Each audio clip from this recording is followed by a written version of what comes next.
Hey guys, what is up?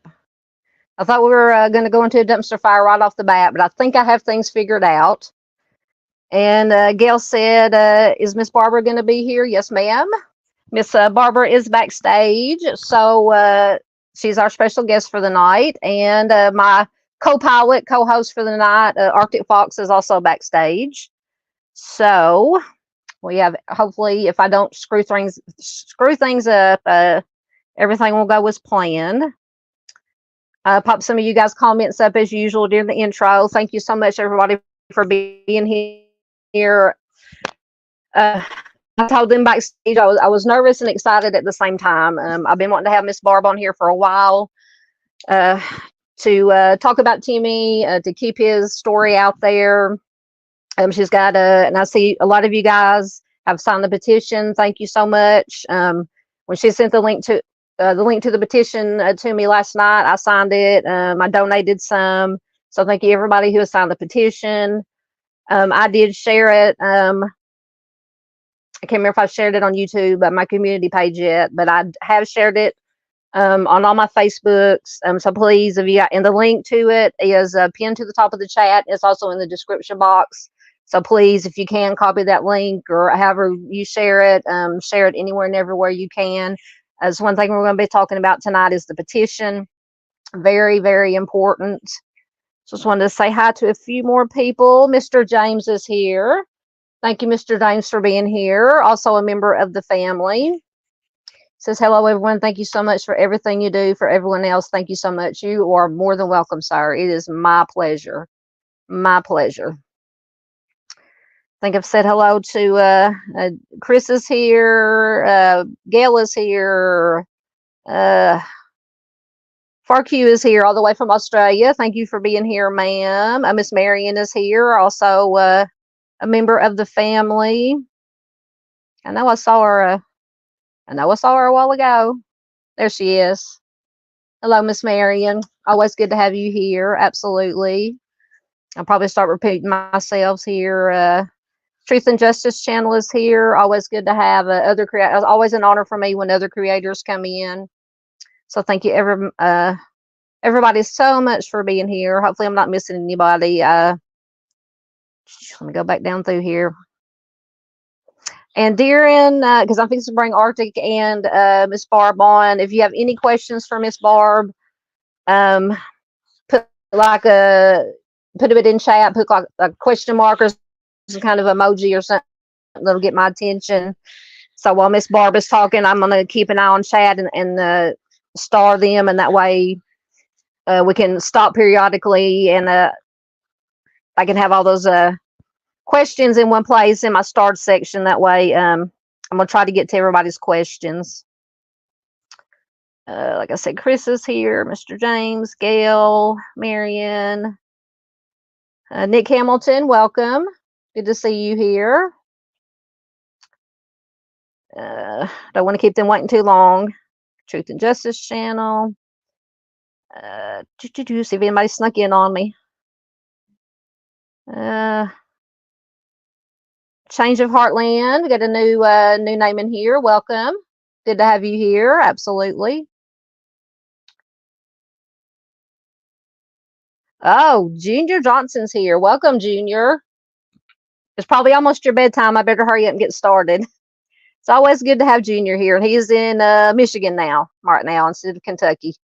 Junior's usually either in Michigan or Kentucky. Bling is here. Good to have you here. Absolutely. Seeing all sorts of new faces, new names. Doodlebug is here. Another magnificent creator, magnificent channel. Absolutely. Justice for Timmy Dees. Yes, ma'am. Forever and always. All right. Just make sure I got everybody. Jenny is back. Jenny 8675309. Good to have you back, Jenny. I'm glad we didn't scare you off, or I didn't scare you off the other night. Good to have you here. All right. Oh, Dave is here. Al on the Prowl is here. Hey, Dave. Good to have you here. Always, always, always. Another magnificent channel. And you can find all these channels If you go to the homepage of my channel and scroll down to where it says visit our friends below, I have a bunch of channels linked, friends of ours. So please do check them out.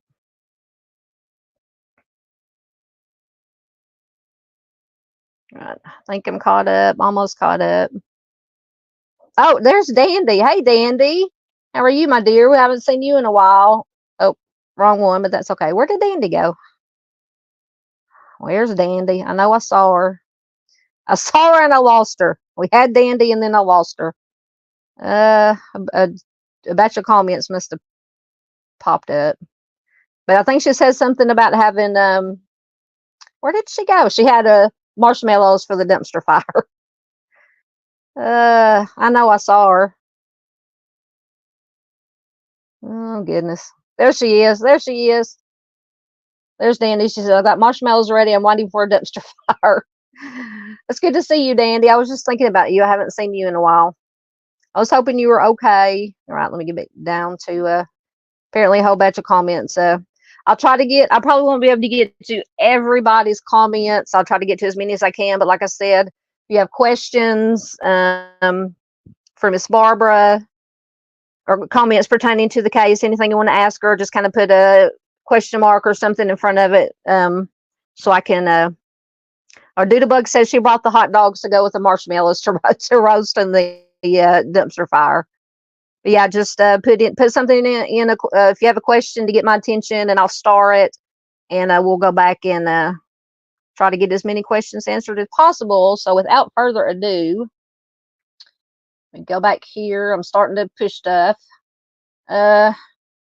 First, we'll bring on my co-host, my co-pilot for the night, Arctic Fox. Hey, Arctic, how are you doing?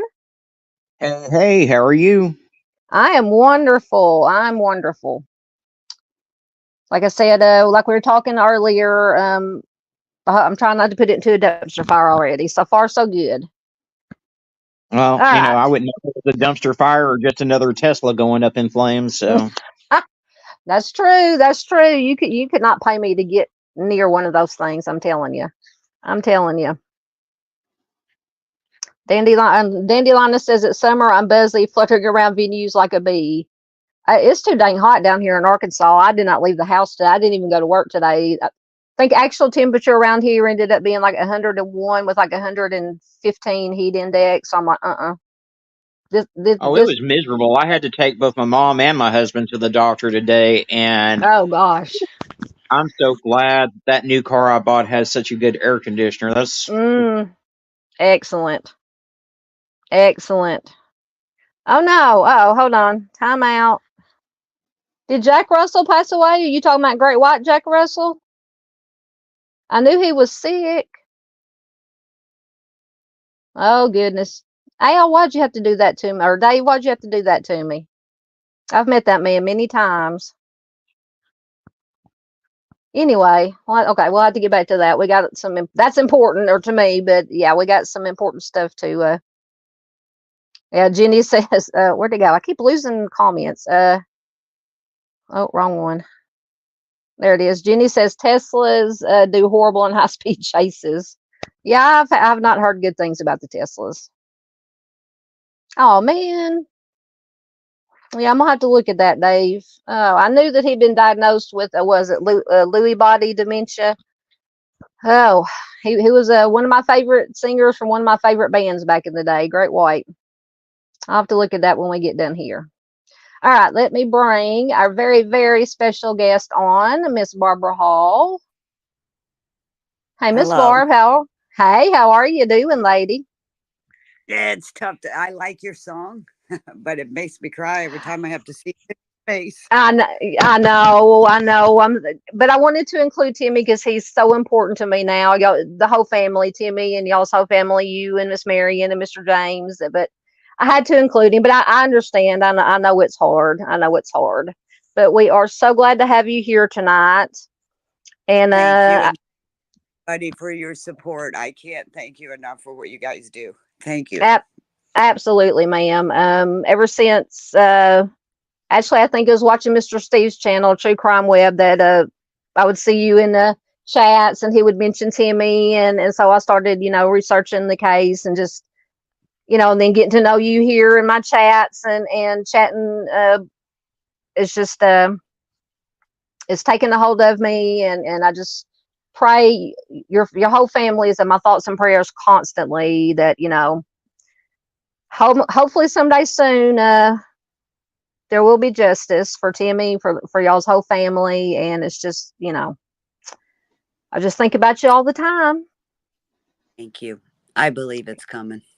Oh, I do too. I have no doubt. And I have no doubt, especially when you got somebody like one of, you know, our favorite former law enforcement doing whatever he's doing to help. I have no doubt, you know, I couldn't think of anybody better, and whoever else is helping. So if you want to, Miss Barb, you can just start from the beginning if you want to, for anybody who may be here that hasn't heard of Timmy's case, doesn't know about it. I'm gonna hand the floor over to you, and Arctic, if you want to jump in at any point, go right ahead. And like I said, I'm gonna be looking for questions in the chat. And you have the floor, ma'am. Okay, well, first I want to thank everybody, and my friend Bling that's on there. She's the one that wrote the petition for me. She did a wonderful job. There's Bling. I was wondering, it was a new name, but yes, thank you. And I do have a I was going to bring up let me bring up the slideshow. And I do have, whenever we get to talk about it, I do have a screenshot of the petition. But thank you, Bling, for that was beautiful, what you wrote on the very, very good job with the petition. Absolutely. Oh, she did a wonderful job. Made me cry reading it. Oh, I did too. When I read it last night, when you sent me that link, I was bawling. You know, though, I've had so many of you guys be so good to me, though, and I just can't express how grateful I am for all of you guys and your support. Absolutely. I always tell you all the time in chats and in live streams, we've got your backs. We've got your backs. Absolutely. All right. So if you want to, I'm trying to get my notes so I won't mess anything up. So Timmy actually left on February 25th, right, to go down to Fredericktown. Well, he left my house, and he left went your with house. a friend. Yeah, and he went with a friend, and then Caleb and a few other people, his sister and everybody, came up here to St. Louis and picked Timmy up from his friend's house. Okay. Yeah. And brought him to Frederick. Okay. And then on the 28th is when we have the surveillance video from the C-Barn, right? I'm just making sure I have all my dates right. Yeah. Yes. Okay. So at 1 a.m., and I think I do have, that was just a slide I did. Go. It was 1:30 a.m. that he was alive and fine and well at the C-Barn. Yes. Yes. And I do have 4:40 in the morning is when he made the 911. Yes. So let me go back. This is just a slide I did. The top is Creve Coeur, I believe, and then the bottom is Fredericktown, just to show for anybody who wasn't, you know, not familiar. It's about an hour and a half to hour 45-minute drive. Yeah, from Creve Coeur, it's probably a 2-hour drive. 2-hour drive. Okay, gotcha. Yes, and these are so at around 1. You said 1:30 a.m. or so. They arrived at the C-Barn, and these are from the surveillance. That's Timmy. I got the circle around Timmy. He's outside coming in, and I believe, is that the one that's on the inside looking out? That is one of the ones that he went down there with. I can't remember which one it was, if it was Caleb or the other one. That's supposed to be Timmy's best friend in grade school. So that's Caleb, right? Yes. Okay. All right. So around 1. So when he was there, Timmy withdrew around $160 of cash out of the ATM. He played some of the video slot machines, and then apparently the thing with the unpaid gas or whatever it was, that whatever, because I think it said Timmy was seen going out and sliding his car to pay for gas or get gas in the vehicle, right?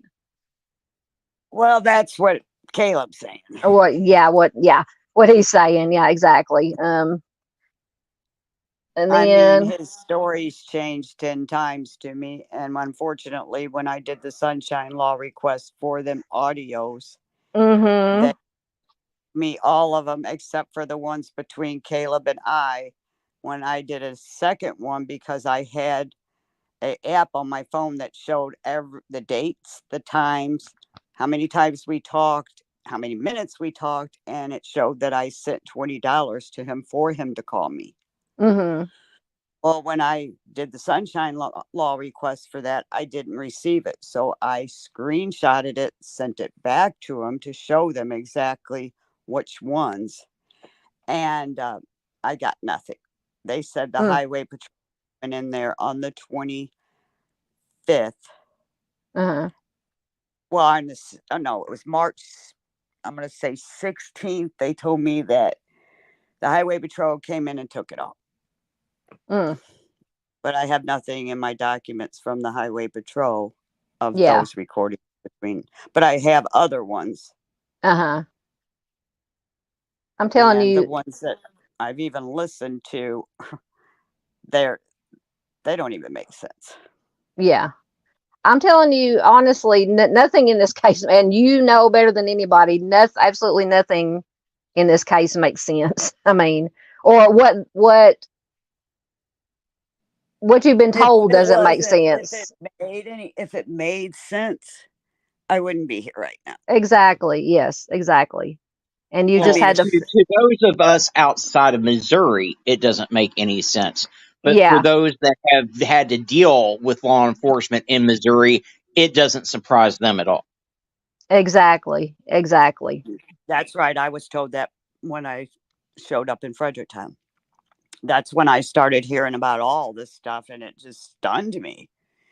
Well, then when the highway patrol actually got Timmy's case, because I made the missing persons report where I live in Jefferson County, Mm-hmm. and Officer Monroe got Timmy's case, did a fantastic job.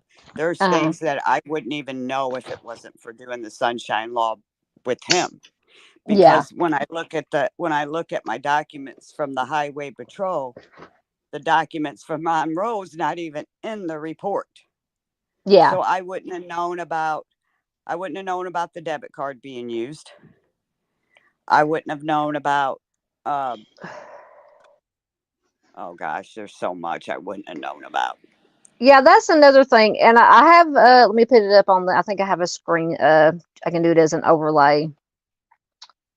This receipt, which I also found, they were talking about on the Lawless Files, which is a wonderful source for lots of information about Timmy's case. And I believe Miss Barb does endorse the Lawless Files, because I've read where she said that they've done helped her a lot. They have been wonderful to Barbara. Yes. Oh my goodness, well, Arctic was in my life first, and then yes, that's where uh-huh. I mean, I don't even know. I think Arctic just fell out of the sky on top of me, because I don't even know how he found me, but it was a blessing. He's a sneaky little sucker, I'm telling you. Answered, believe me. Absolutely. But then I helped Jesse Wilfon's mom get flyers out, because she came up missing after Timmy, and she was working with the Lawless Files, so she asked him to get a hold of me, and he did. So he's been working with me since Timmy's been when he went missing. Excellent. So he has been really good to me.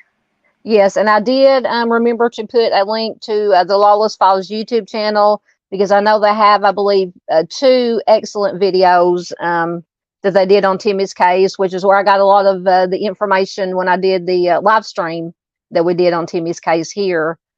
We're so getting ready to put a good one out too, a new one. Oh, good. Oh, excellent. Please let us know approximate time it's going to be out. I will definitely keep a lookout for it and link it and watch it, because I've watched those first 2 videos I did more than once. Let's just say I watched them numerous times. Ooh, this is hard. I'm sorry. But I took that receipt to the prosecutor, and I asked him about it. And when I did that, he said, well, I'll get back with you. And Yeah. so then he got back with me and told me he talked to the highway patrol. And I Mm-hmm. said, sir, that everything I've been bringing to you, you call the highway patrol. I said, that's the problem. You're calling the highway patrol and you're listening to what they say, but you're not looking at what I'm showing you. I said, I feel like I'm being pushed to the side and you're not paying any attention to anything that I'm bringing. I'm not Right. saying the man's not, he's gave me his time. I respect that and everything. I just a little confused that every time I go to him to show him other things that I find through this report, that he just calls the highway patrol. And that's part of the problem. The highway Yeah. patrol told me, don't I just want to believe that nothing bad happened to my son? I don't understand how they can even say that to me. I know that, to me, that is just obviously totally unacceptable. I mean, it's just because I've read some of the document or watched some of the videos you've taken and the phone calls and stuff that you record, just of the way that they've talked to you and treated you, and it just makes my blood boil, honestly. It's just horrible. Well, Barbara was treated like pure garbage from start to finish throughout this entire case when it comes to law enforcement in Missouri, with that one exception of that one officer that did try to help her towards the end. But as far as the highway patrol and Fredericktown go, she was treated like pure garbage, all the way up to the state's attorney general, because we reached out to the state's attorney general for help. And what did he do? Referred her back to her local law enforcement agency. Well, what happened is I actually received a letter from him. I have the letter. And it took like 6 months before I got my paperwork. And the sunshine law request, they have 72 hours to contact you to let you know that they've received it. I got that. And then they have to have the information to you within 30 days. If they don't get the information to you within 30 days, they have to have a reasonable explanation on why they didn't. And I got that too. And I was told there was nudity. So I Nudity. got a hold of, yes. So Oh I my got a God. hold of, yeah. So I got a hold of the Attorney General's office and they told me I had to get on their website to make a complaint. I did Mm-hmm. that. And then I received a letter in the mail saying that they are associated with the Highway Patrol and that if I wanted my paperwork, I had to hire my own attorney. The problem with that is they took my $560 they made me pay for, but I didn't. It took 6 months to get it. Oh my gosh. And I can prove I don't have it all. I mean, Yeah. I can prove they did not give me the whole investigation, and some of the people that they questioned, I know they questioned for a fact. I actually can prove that, and Yeah. I don't have, and I don't understand why they never questioned the guy that Caleb picked him up from his house. They never questioned the kid. Yeah. I would think that would be one of the people I would go question. Oh And yeah. my nephew was there looking for Timmy, went to Cape Girardeau, picked up Mm. Caleb's sister, brought him to that house, and my nephew witnessed them cleaning the place up, and they've never talked to my nephew either. Oh my gosh. Yeah, I remember reading when the I think I just took a when I think it was from the Lawless Files video. Just took some screenshots of some documents they had on there, and I remember that part where it said your nephew had gone, but I didn't know about him seeing them cleaning up. Oh, my nephew told me everything about it. He got so aggravated over it, he left Winter there. Oh my I goodness. actually have a recording of her talking to Caleb while he was in jail, complaining that my nephew left her there. Oh my gosh. Oh Lord. It's just just when I think, yeah, just when I think something else can't surprise me or make me go, what in this case, then something does. Oh, you want to hear something really interesting? You Oh probably yeah, haven't heard yet. I want to hear whatever you got to say, Miss Barbara. Okay, I have a recording, and it's Caleb and his sister Winter in jail. Mm-hmm. Caleb's in jail talking to her. Winter tells Caleb, I'm going to blame it on Zachary Doyle. And I thought, well, what is it? You know, that's pretty key there. What are you talking about? Exactly. So Winter says to Caleb, I'm just going to throw Zachary Doyle under the bus. Caleb puts his, because it's a video. Caleb puts his hands up in the air and he goes, you can't do that. Zachary wasn't even there. She goes, I don't care. I'm throwing him under the bus anyway. Oh my goodness. Oh yeah, I have that on a video recording. So Oh, then when Caleb gets out of jail, which he never offered to help me look for Timmy like he promised me he would, there was nothing from Caleb. exactly. Yeah. Except for he did show up at the courthouse one day, and I put a post out that was a picture of Timmy and Caleb when they were little. I had taken Caleb bowling for the first time with Timmy, and when I put that out there, I said, "Please, Caleb, tell me what happened to Timmy. Little Timmy, he's your friend." His sister started posting on the chat, in the comments, that I need to quit slandering her brother. I mean, she said some evil things to me. And I said, I'm not trying to slander your brother. I know your brother picked up my son and you was with them. So what happened to my son? Yeah. And she threw a picture out there at me, and it was me, my girlfriend, and Caleb sitting on the curb at the courthouse, which I didn't even know the picture was even taken. So I found out later that Caleb's girlfriend was in the van and took the picture. So I guess she wanted to let it be seen as he was helping me. Oh And yeah. I said, yeah, you can put that picture out there all you want. I said, but I was sitting right there. I said, look at the picture real good, because my girlfriend's sitting right next to me and heard the whole conversation. Yeah. And the conversation went like this. I saw Caleb. I ran up to him and I'm crying my eyes out, begging him, Caleb, where's Timmy? What happened to him? I knew Timmy wasn't alive. I knew the moment I made that 911 call. I was too sick not to know. I knew something was wrong. Yes. And he sat down on the curb and he looked at me, because it was weird. When I fell into his arms crying, there was no emotion. There was nothing from him. I was stunned. I was like, this isn't the kid I used to know. And he sat at the curb and he goes, I just want to let you know that Trevor's a family man. I go, oh, a family man that shoots methamphetamines and heroin? That doesn't sound like a family man to me, Caleb. And he goes, he didn't say anything. And I said, well, what about this Mike Busking? And he goes, well, Mike Busking dated my mom. And I said, okay. I said, well, what about him? He says, well, my mom's difficult. And then he didn't say anything. He just sat there. Yeah. And then he got up, he started walking away, and he said, Timmy's alive. He's just on the run. I go, what would he be on the run for? Or he's going to prison. I go, you don't know anything, because Timmy wasn't going to prison. Timmy wasn't in trouble to go to prison. Right.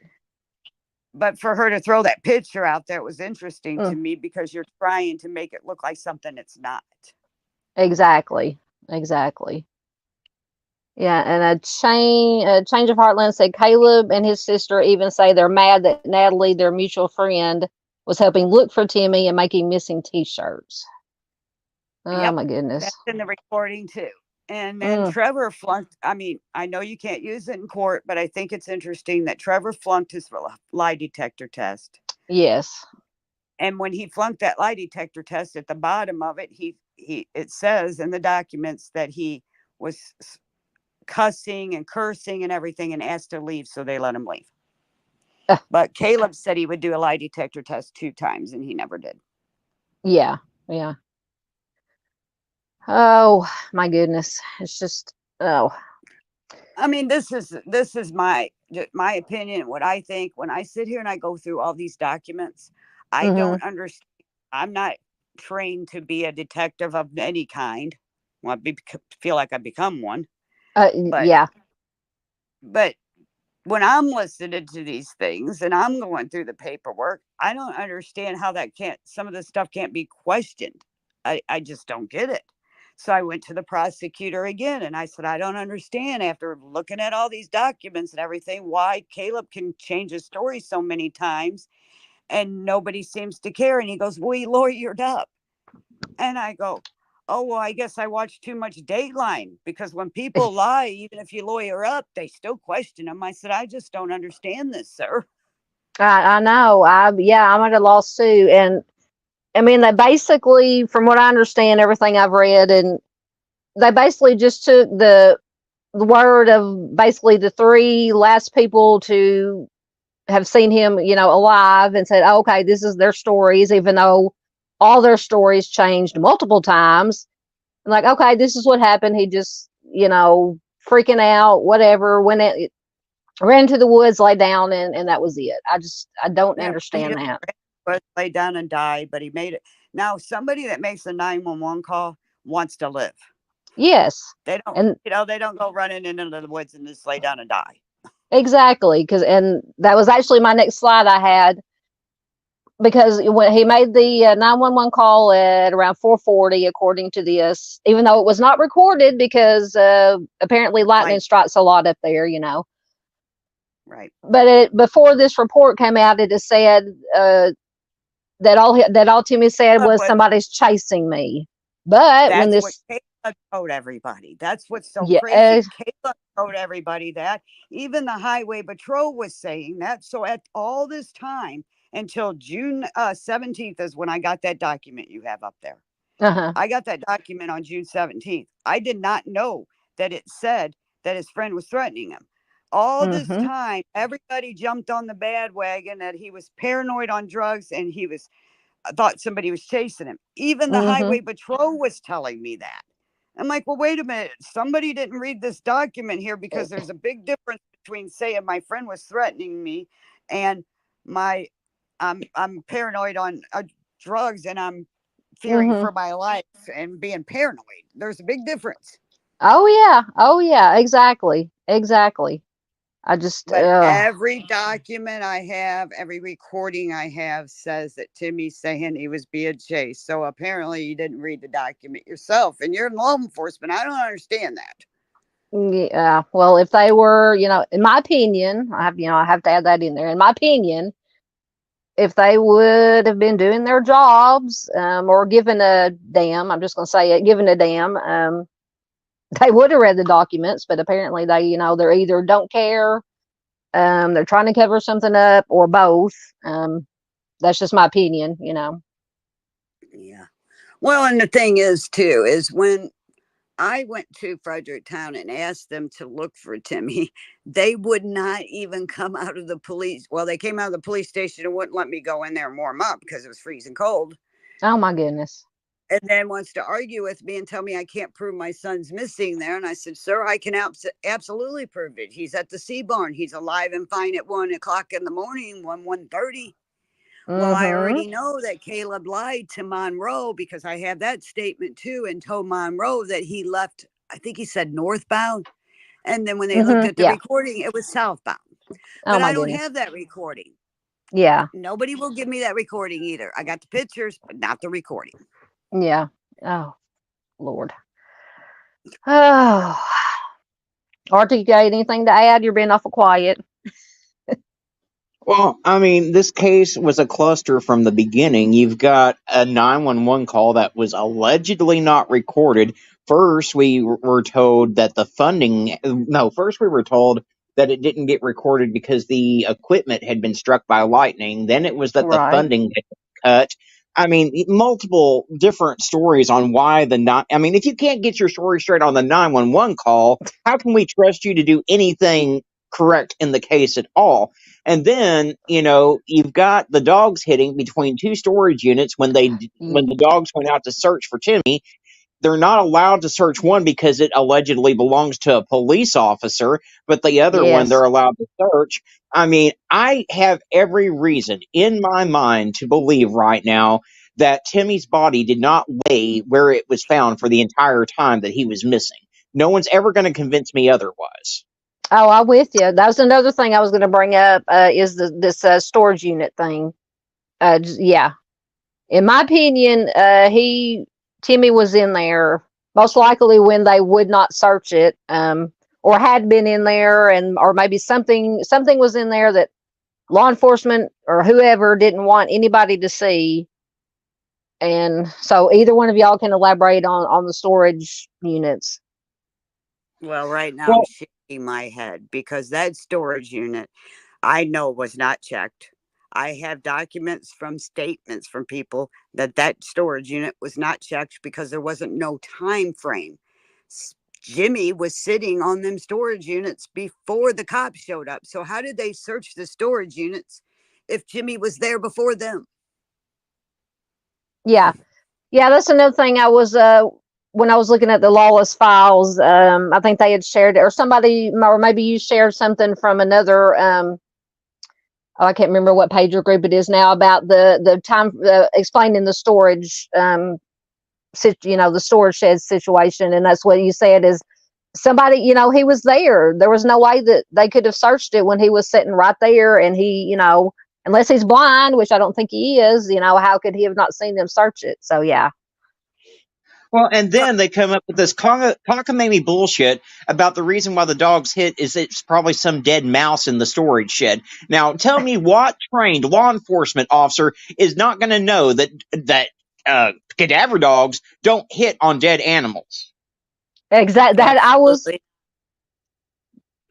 I actually went to this event. It's missing in Missouri because I'm very passionate about helping missing people. Yes, ma'am. It's another other life that I would not put on anybody. That Absolutely. not knowing where your loved one is you feel like you're going to lose your mind. Yes. So I am so grateful that he was found in the 5 months. I don't know what I would do if I had to still live not knowing where he was. Yes, absolutely. I just So I'm giving it. Go ahead. He's where he wanted to be with his brother because I found all kinds of pictures. He was going to that cemetery a lot. And I want everybody to know Timmy had a problem with pain pills. He had a very bad car accident. He broke his back, his pelvis, and his neck, and had a bleed. He was in a hospital for quite a long time. And then they even told him that he was going to have to go home and recover before he could go to a rehab center. And he told him, I'm walking out of this hospital. And I was so proud of him because he did. He didn't go home. He went to the rehab center, got out, and he did good, but he got addicted to pain pills. And so he went off to Florida to a rehab center before all of this happened, and he came back here and was going to a doctor, and he was getting a shot. So anything he would have done, like pain pills or anything, would have not been able to affect him. Yeah. He was doing that willingly, and I just went to the doctor. That picture, the very first picture that you put up there, was him and I in the Mexican restaurant next to the doctor's office that week. Because we always went to this Mexican restaurant to eat after he went to the doctor. So you're not going to tell me he OD'd. I've already done my research, and Bob has too. It would be pretty hard for anybody to OD on the shot he was receiving. Yeah.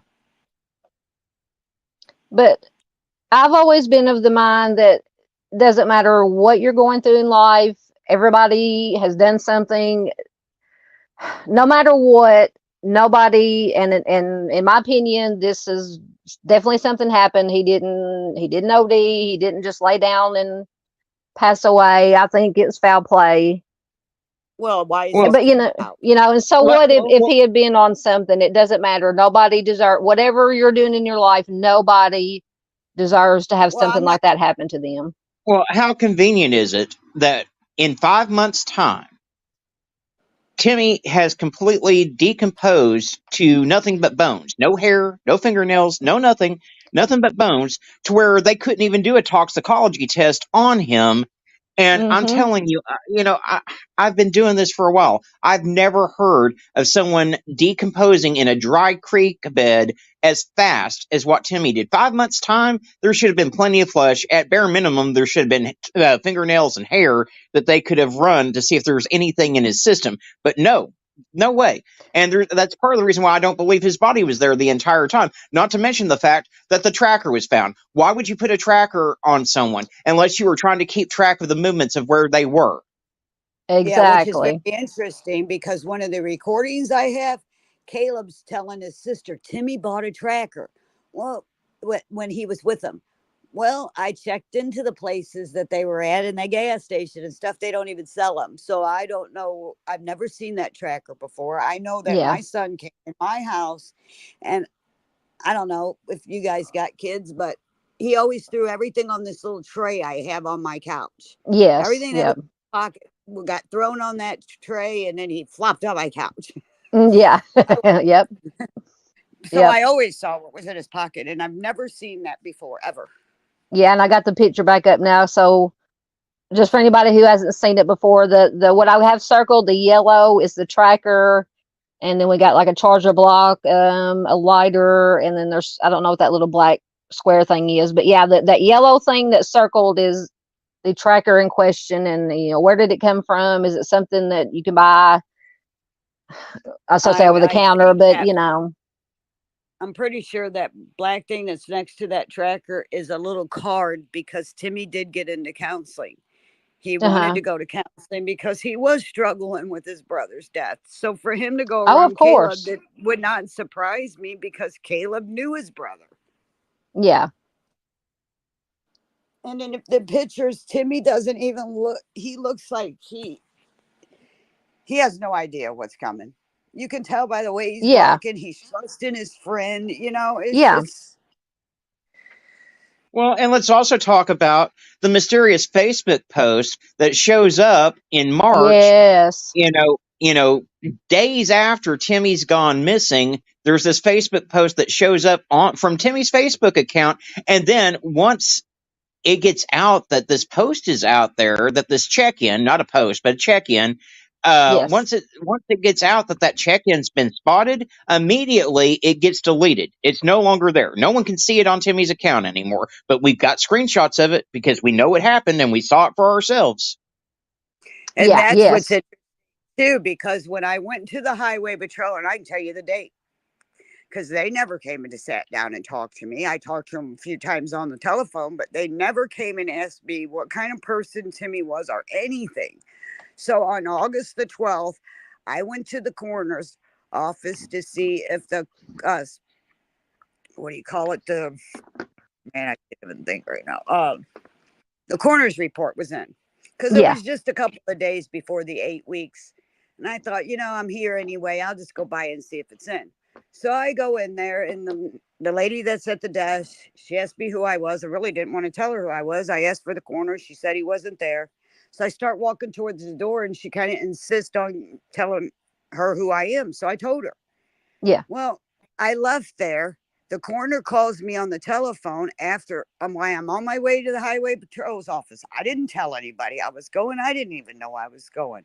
My Hmm. car was broke down. I had a brand new Kia Sportage. It drove itself. It was nice. So I thought, Yeah. might as well take it for a cruise because it's a Yes. 45-minute drive from Fredericktown. So in the meantime, I get a phone call from the coroner, and I said, "Sir," I said, "I don't know if you can answer this or not." I said, "I don't know if it's legal, but if you can't, I understand. But can you answer a question for me?" And he goes, "Sure, what?" And I said, "Did Timmy have clothes?" I said, "Did Timmy, was his body all together?" And he told me yes. And I said, "Okay." I said, "Thank you." And then I got to the highway patrols. I had to sit outside for 2 hours because they were at lunch. I was Oh okay with Lord. that too. So then I go in there, and John West comes out, and I put my hand on it. I said, maybe I guess we got started on the wrong foot here because I don't know what happened. Because I'm thinking, I don't know what I've done that your guys are so rude to me at this point. Yeah. Because they called me right after Timmy was found. They called me and told me these ridiculous stories. One was, we think that he froze to death. Mm. And I said, how could he freeze to death if it's 47 degrees out? Yeah. Because I went back. You can look back at the weather, and it was 47 degrees at the time of the 911 call was made. Yeah. It was 47 degrees. So then I said, I don't understand that. And he says, we think he ran out of his shoe. And I go, oh, I said, well, if Timmy ran out of his shoe, I said, then somebody had to been chasing him. And he goes, no, ma'am. I go, I'm telling you, I know my son and I know his shoes. I helped him clean them shoes with an old toothbrush. I was with him when he bought them. He was all about his Jordan shoes. Yeah. And I said, if nobody was chasing him, he would have stopped and put his shoe back on. He goes, well, the creek took the shoe off. I Oh go, my God. sir. I Yeah, go, sir. the dry creek Yeah. took his shoe That it. and also took off with his phone. That's never been Yeah. found to this That's day. what I was gonna say. Yeah, this creek that I don't even think, from what you've Oh, well, described, is not a creek. watch for the Lawless Files. You'll see it. So I'm looking so forward to it. Yeah, it's coming. So then I said, well, sir, I love fishing. I said, I fish all the time. I've been to a lot of creeks. I've said, I've never seen, the current be so powerful that it takes a person's shoes off. I said, then what? The current just stops, leaves the shoes, and took the phone.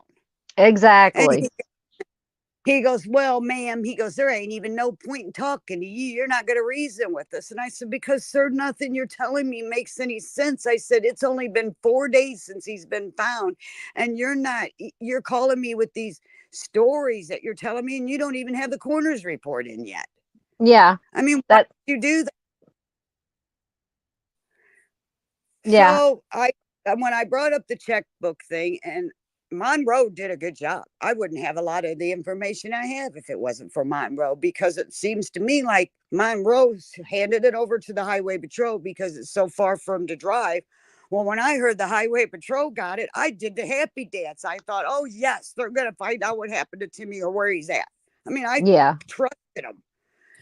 And when I go back there to the room, after I told John West, I said, man, I think we got on a bad start or something. I said, I don't understand. So I shook his hand. He shook my hand. He brings me back to this room. And when I walked in there was a lie detector chair in there and another chair. And I kind of made it a comment. I said, wow. I said, that lie detector chair is kind of intimidating. I said, but if you want me to sit in it, I will. He goes, oh, no, I'll go get another chair. So he leaves. He comes back, and before the door was even shut, Jeff Johnson is behind him. I can't say yelling at me. I felt scolded. Yeah. He kept going. He goes, I watched that Lawless Files 5 times last night.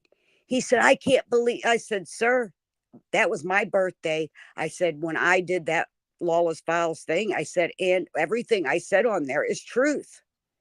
And he goes, well, you need to stay away from social media. And I need to quit talking to you YouTubers because you're liars. Oh my goodness. And I didn't say anything. I just looked at him and he kept going on. And then he said, you called me at 11:30 at night. Yes, I did, sir. I did call you at 11:30 at night because a girl called me up crying, telling me she found a body and she thought it was my son.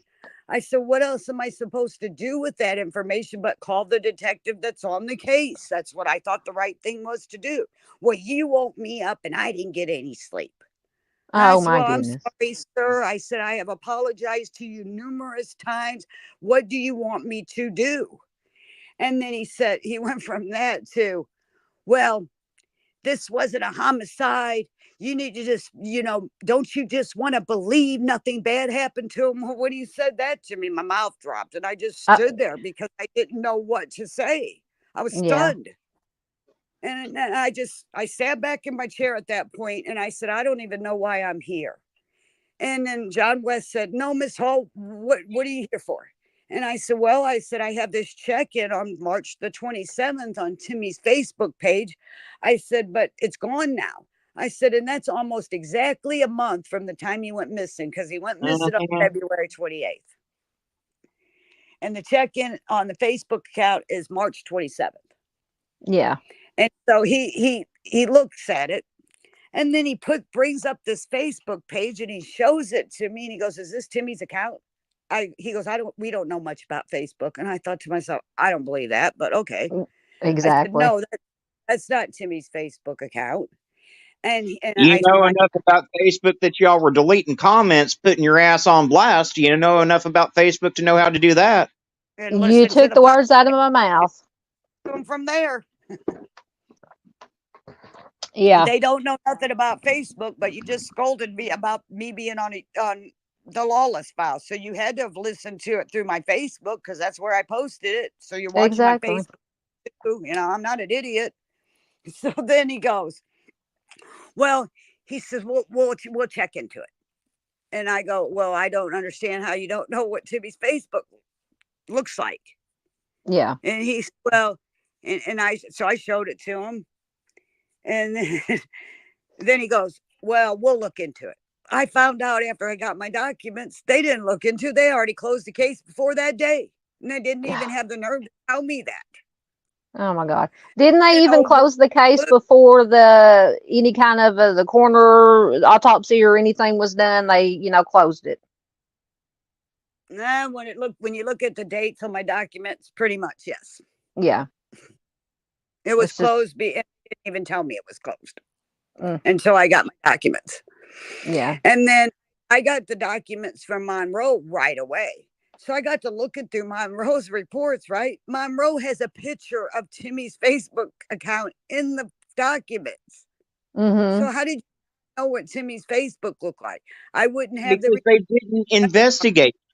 They didn't look into Timmy's Facebook. They didn't look into Timmy's phone records. They didn't do anything that even Barney Fife would know how to do as an investigator. The first thing that you should have done was sit there and check the phone pings and everything else. They never did that. You should have checked social media to see if there were any check-ins or anything. They never did that. They never did any basic investigating whatsoever. And then when things started to come forward that looked like it was foul play, they always had some excuse as to why it wasn't. Timmy ran and froze to death in a dry creek bed, and this dry creek bed washed his shoe off his foot and washed his phone away and everything else. This has been the biggest shit show since day one. And I am so glad that Steve from True Crime Web has gotten involved, and we might actually be getting somewhere. But it's so frustrating that Barbara had to fight so hard just to get anyone to pay attention. Because, when I first saw Barbara's post on Facebook, if I hadn't seen that, I would have never known anything about Timmy's case. And there's a lot of people that criticize creators for bringing parents on panels and stuff. And it's kind of a double-edged sword, because in some ways it can help, and in some ways it can also hurt a case, because, families start getting attacked by these nefarious creators and stuff. But I would never change what I did by putting Barbara on my channel. Because without that being done, it got other creators' attention. And, when other creators started covering it, then it got the Lawless Files' attention, and it started getting more and more national attention.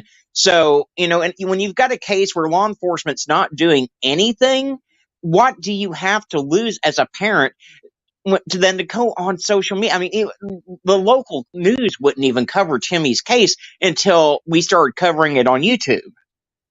Exactly.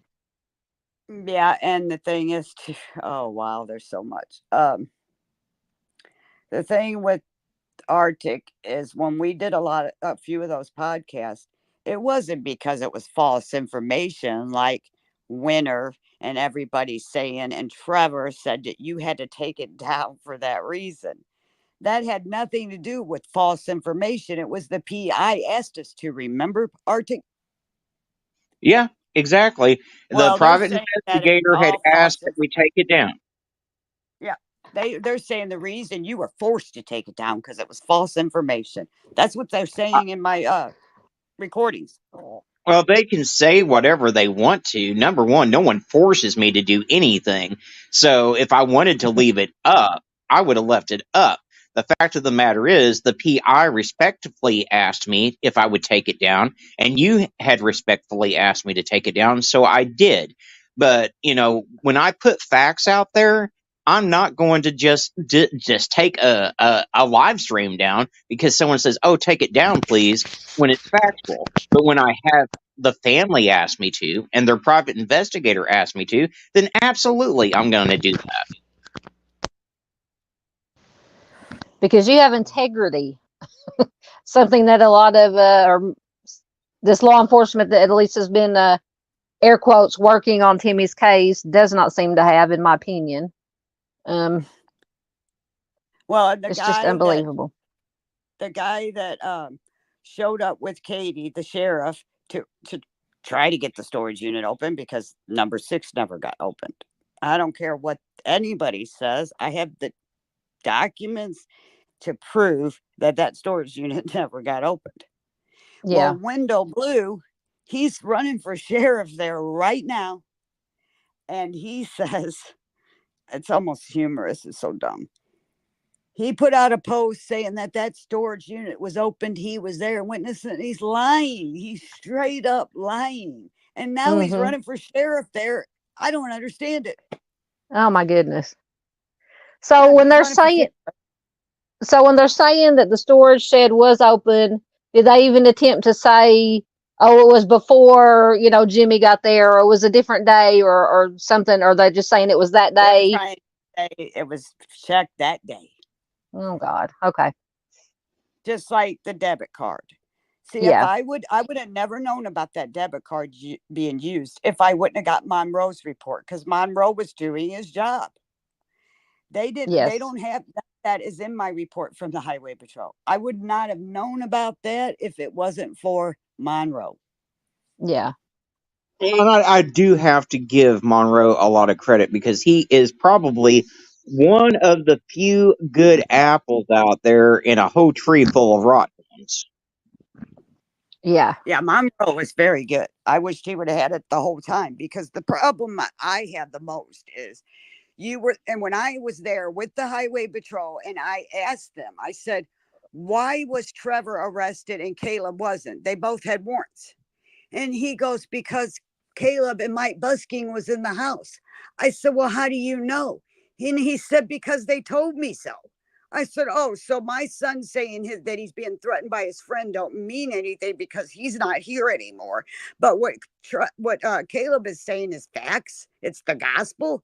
I said, are you kidding me? Really? And that's when he goes, don't you just want to believe? I'm just like, oh my God, what is going on here? Yeah. I think that's one of the biggest things. Like I said earlier, is that they basically just took the word of the 3 that was last seen him and took it as gospel and didn't attempt to do any other kind of investigation, and just said, okay, that's that. This is what happened. This is what they said. And it's just blows my mind to no end. I've got probably 10,000 documents sitting here that I collected all from the beginning, because Mm-hmm. I never put anything down on a calendar either. I just don't. I never have. And for some reason, as soon as I made that missing persons report, I had a calendar on my table and I picked it up and started writing things down every day, everything that happened that day. Yeah. So I have all those documents of what happened each and every day. And I have all these other statements from people. And I tried to give it to the Highway Patrol.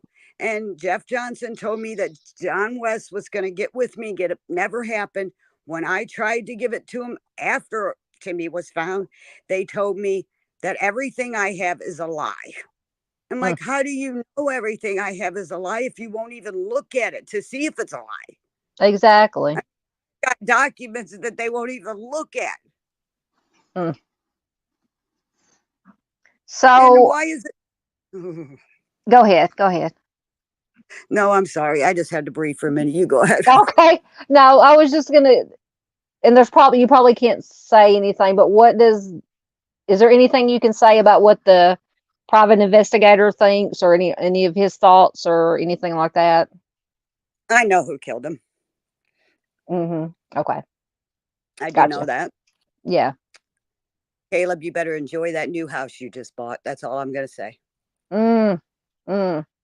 Because Caleb, I heard, just bought a new house. I was at the Independence thing in Fredericktown because I thought there are events. I walk around with my signs to this day. Yes, ma'am. And came up to me and told me that they knew that Caleb was involved in Timmy's murder and that he bought a house a few doors down from him, gave me the address. I looked up the house and it's $136,000 house. How do you buy that with no job? I mean, maybe he's got a job now. I actually heard he's doing really good. He's sober. That's great, but it doesn't mean I don't want you held responsible for what you did to my son. You're still accountable for taking my son's life. My son wanted to buy a new house too this past year. We talked about it. Yeah, exactly. I was just going to say that when I did, that's one of the things I included when I did my live stream is that he was, had a good job. He was wanting to, get a house, start a family, and He had $1,500 at his union hall, and Caleb's going to try to convince me he took off on the run. He left mm, his money union hall. I don't think so.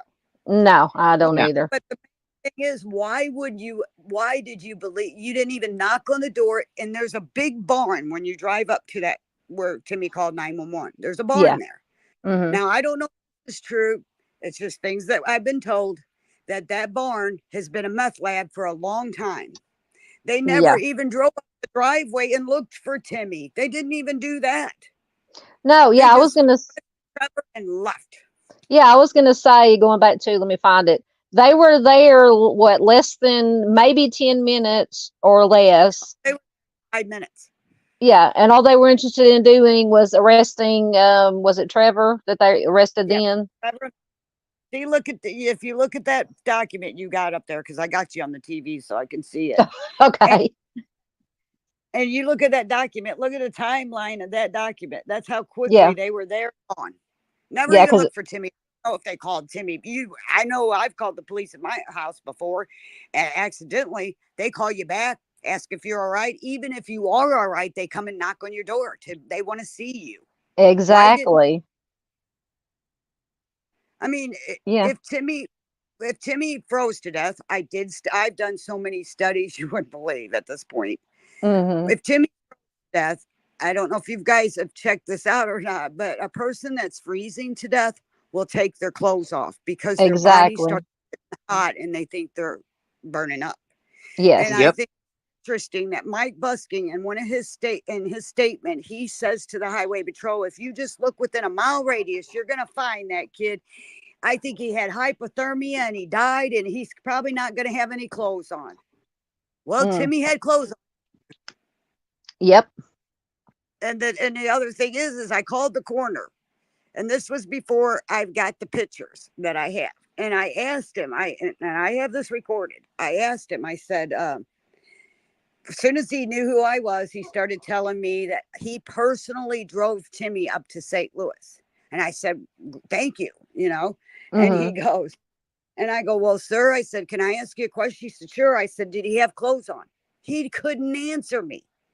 I could hear him shoveling through papers, and he said, well, I can't find it now. I wanted to say, well, then how many dead bodies do you find in that small town on July 12th? Exactly. If you can't remember if he had clothes on and you were supposed to be there? That's a little odd to me. Well, Yeah. and let's ask ourselves how a body allegedly, supposedly, sits on a judge's property for 5 months before it's discovered. And then they got Bingo. their oh, and that ain't half of it. After he was found, the day after, they got their land appraised and sold the land and moved to Florida. Really? The judge did? Yep. Huh. That's not sketchy or suspicious at all. Well, you want to hear what the judge's wife said to me? Oh, yeah. I got pictures of it too. I went to the Justice building that they were having the grand opening, and it says Justice. I watched them build the building because I lived there. So Yeah. I thought, I found out they were having their grand opening and going to cut the ribbon and stuff. So myself and a few, Karen, she came because her son Doug's been killed there too. She's Mm, been fighting for 14 years. mm. So she went with me and a friend of ours, Mickey. We all went to this, and Jason. We all went to the Justice Center. As soon as we walked in the door, everybody's mouth dropped. And they looked at us like we had the plague or something. Yeah. Nobody said hello, nothing. And I thought, well, okay. I said, because all the people that was in the commissioners meeting that I went to, because I did go get on the agenda, go to the commissioners, and they asked me what I wanted to talk about. And I said, I want to talk about the drug problem here. I said, because I've been sitting at your courthouse for 5 months. I said, and I mean, I can't even count how many people pull up and tell me about the drug problem there. I had Yeah. a woman tell me that she can't even let her kids play out in the yard because there's a drug house next door and the cops won't do anything. And it's like, something's got to change here. So I thought, I don't want to be a problem. Maybe I could help the good people because there's a lot of good people there. I have to say they were amazing to me, some of the people.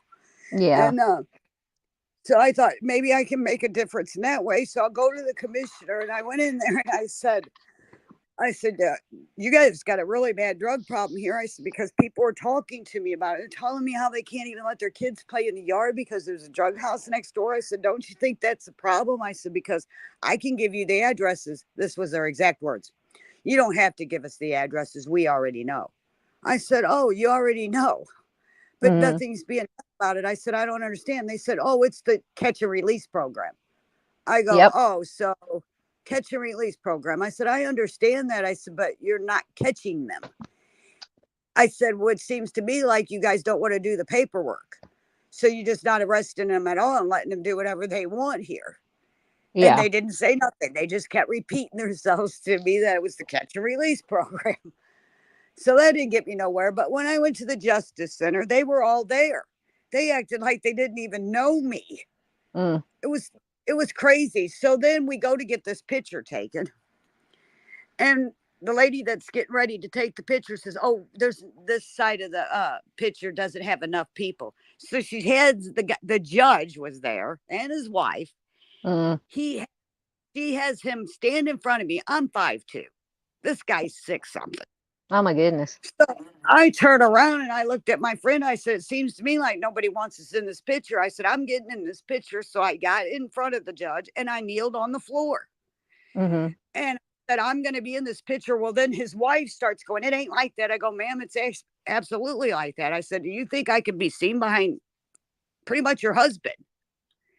Well, in that picture, you can see him holding her. I'll have to send you the pictures because they're priceless, because they say a lot more than what the picture, if you know the story behind the pictures, it tells a lot more. So he's holding her shoulder and she's bending over, and I pointed up at her and I said, yes, ma'am, it's exactly like that. You don't want me in this picture. Mm-hmm. So then before the picture was taken, the girl that's taking the picture said, you can stand up. You'll be in the picture. And I'll be honest, I smiled in that picture better than I've smiled in anything. Because Yeah. I was, it's aggravating. You guys are doing this on purpose. I'm not an idiot. So then after the picture was taken and everything, the judge's wife had these cute little shoes on. They were red. I looked at her shoes. I go, oh, those are cute. She goes, thank you. And she goes, you need to go away. Oh my And I looked goodness. at her and I go, what do you mean go away? And I had my pin on because the day before that is when I went to that event for the missing in Missouri. And Yeah. she goes, you need to go on and work with them. You need to move on with your life. And I said, ma'am, I'm not moving on with my life. I said, you'll find my skeleton remains up at that courthouse before I move on, because I'm going to find out what happened to my son. She goes, you're never, ever going to find out what happened to him. You just need to move on. I said, well, apparently you don't know my God. I said, because God told me he was going to be found, and he was found. I said, and God's already told me that I'm going to find out the truth. I said, but he told me it was going to take some time. I said, and Yeah. I believe that. Well, her mouth dropped. She just stared at me for a minute. She goes, well, I'm telling you, you need to just move on. And I was like, oh. I just looked at her. She goes, I lost my son. Well, immediately I grabbed my chest and I put my hand on her shoulder and I said, oh my God, I'm so sorry for your loss, because I know what it feels like to lose your kid. Mm-hmm. And she goes, she didn't say anything, and she starts she goes, you need to move on. I'm telling you, you're never ever going to find out. And I was just kind of stunned, and she stomps away from me. And Mm. then she turns around and she looks at me. She goes, you know who I am? And I said, no. She goes, I'm the person that your son's body was found on. And then she stomped off. Like it was an imposition on her that, She never even uh, said she was sorry for my loss, when I just got through exactly. telling her, no, they knew I lost my other son. And how dare Mm-hmm. you guys be so cruel? I went out to Mm. my car and I got in the car. I started saying, Jesus, I'm so sorry, because I just feel like I was crucified and I only got a piece of what you got. I mean, I broke down because I was just stunned that the way that they treated me. And I just sat there and sucked it up, because I'm not going to disrespect somebody, no matter, I'm not handing my power over to anybody. That comes from Exactly. God, and I don't give it to somebody else to get me to go off like they wanted me to. So when I Absolutely. walked out of there, everybody looked at me and said, "How did you do that?" I said, "I just kept thinking, okay, Jesus, just keep holding me up here, because I'm not going to go off like they want you to, so they can say you're crazy or all this stuff like they try to do, because they said that I'm just some delusional, crazy mother that can't accept her son's death. Won't give me a reasonable explanation of what happened to him, and maybe I can accept it, but you won't even do that." I mean, I could not get them to walk out of that police station and even look for my son for 6 weeks. Mm, I'm so sorry, Miss Barbara. There was no reason Hmm. for them to leave him out there like that and not look for him. I just didn't understand that. I was stunned. I was just in Oz as looking at him thinking, I can't even believe this is happening. You won't even go look for him and he's missing. And they kept Yeah. saying, you need to go back up to Jeff City. That's the detective that has this case. I said, but he's missing here. And Monroe went on vacation for a week. Hmm. Monroe came back from his vacation. That's when he handed it over to the highway patrol. Yeah. Mm. Oh my God. It's Take a a breath. nightmare. Take a breath. It's a living nightmare. Oh, I can just, I always say I can imagine. I can't imagine. I can't. I Just would like I, not.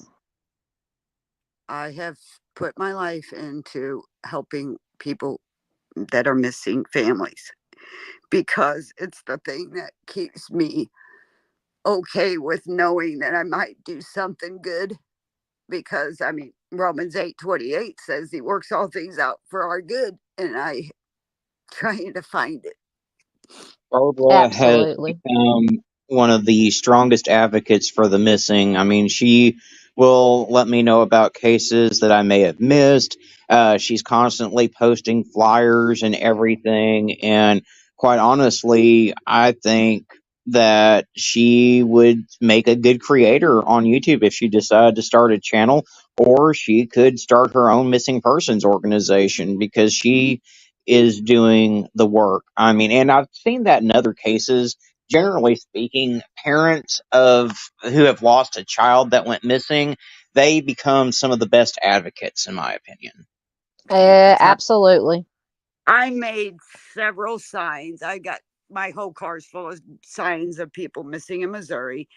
And I go to Jeff City once a month and I put them signs out in every chair. I turn the chairs around. So when you walk into the Capitol, you see those pictures of those people missing, like so they see that that's a person.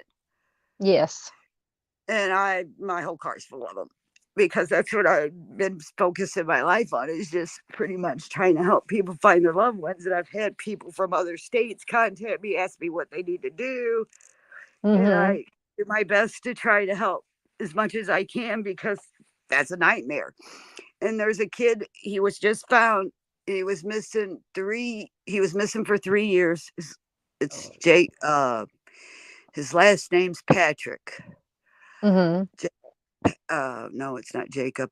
I don't even know right now. I know his last name's Patrick. Hmm. Feel bad. I don't know that right now, but Don't feel bad. I got a poster of him in my car because I'm getting ready to go to Jeff City. And I talked to the family, and he was gone for 3 years. He was found, same scenario as Timmy, in a dry creek. But he was found in Wayne County, which is not very far from Fredericktown at all. I mean, it's like right there. It's just another town over. And I talked to the family, and he has all of his teeth. I don't understand that. So then when I got the coroner's report, they showed me his skeleton remains and his head and everything, and his tooth back. And then I go back to the pictures of the scene of where he was found, and his top tooth, number 8, is gone. So Well, and let's talk about that because they Yes. apparently don't know how to cover up very well because they put one tooth back, but then when you do see the pictures of the remains at the funeral home that I saw, he's got a bottom tooth missing, and he's missing a permanent retainer that had been in his mouth. So explain that one to me. Yeah, I think it's called permanent retainer because it's permanent. And that tooth Exactly. in the middle of that permanent retainer is gone. When I asked them about that, now they do have that in the coroner's report, and they said it fell out after death. Well, I've done my studies on skeleton remains too, and teeth don't fall out like that soon. It just doesn't happen. You can find skeleton remains years and years later, and they still have their teeth. Oh yeah. Unless there's trauma, like if you Well, I look at brought that like prosecutor. Bling Lord, has seen the pictures of the remains like I have. And when you look at Timmy's skull and you look at his jaw looks dislodged, which is why we had the second autopsy done. And I have reason to believe, this is just my opinion, this is speculation, I can't prove it, but I have reason to believe that the authorities interfered in that second autopsy that we paid $5,000 to have done, because how is it going to come back inconclusive? I mean, well, he you, said it says that it was a very bad accident or it was a homicide in the second coroner's report. But then I didn't have them pictures. So I called him after the autopsy was done and everything was all over with. And I finally got the pictures and I said, Timmy's tooth's gone. Number 8. I said, but in all the pictures I got, they don't say anything about the tooth being gone. I don't understand that. And he goes, ma'am, I didn't even think to check the teeth. And I thought, oh my God, I just threw the $5,000 that Thomas, you were amazing. Thank you. That everybody donated for this GoFundMe. I got exactly $5,000, paid the guy, and you don't check his teeth. I thought that was a little strange. I would think that would be, I'm not a professional, but I would think that would be standard procedure in an autopsy. Yeah, exactly. What type of medical examiner does not look at the teeth? Oh my God. I thought they looked at everything, They're or supposed supposed to look at to. everything. That's the I'm not whole reason sure that for I having a second autopsy done, is to find signs of trauma. I mean, I saw them with my own bare eyes, but I'm not an expert. I wanted an expert's opinion. I have shown it to experts on the outside, and they agree with me that they definitely think there was trauma there. There's a hole in the roof of Timmy's mouth, too, that could be from a gun going into Timmy's mouth. But, Oh my gosh, really? I did not know that. Oh, you don't want to see those pictures. Oh no, They're no. hard. But I have to look at them. I just Yeah. try to keep my mind not believe that it's Timmy, because I want to see Timmy's beautiful smile. I mean, it's Mm-hmm. not like he had bad teeth. He had beautiful teeth. Them Oh pictures yeah. pictures I had just taken the week before, because I didn't have very many pictures of my son Michael, and I realized that after he died. So I was taking pictures of Timmy all the time. Yeah. Mm. And I got this one picture and it's on my poster boards, but I didn't realize it. And this is where I believe God's timing is perfect, because I think I would have mourned over this picture for quite a while when he was missing and after. So, but I was sitting here one night and I was scrolling through my pictures with my friend and I found that picture and Timmy's actually laughing in that picture and poking at me. It's beautiful. Oh, you're gonna have to send me that picture. I don't think I've seen it. You know how you change your pictures, you'll go through your pictures. Well, I was going Mm-hmm. through it, I saw him turn his head and he's grinning at me and he's laughing. It was great. Mm. Yeah. Oh, Those you're gonna make me cry. those moments I'm so grateful for. Oh yeah, yeah, absolutely. It's like my brother said, my baby brother said when my sister-in-law passed away, he's like, we're not God says we're not promised tomorrow, so we have to make the most to make the best of the days that we do have. Absolutely. Well, I'll tell you something. When Timmy was missing, I got up every day begging God to take me. I just begged him. Mm-hmm. Please, I'm not gonna do nothing to myself. So it's like, God, just let me go in my sleep. And then I'd wake up every day. It's like, oh, I'm still living this nightmare. Get my stuff together, go to Fredericktown. And the thing is, I'm just stunned that it all went this way. I still believe there's good police, but Yeah. I'm just stunned that I don't know what's going on, that they were so rude and just it's They were unbelievable. terrible. Yeah. Yeah, I'm just this crazy, grieving, delusional person. They can't accept my son's death.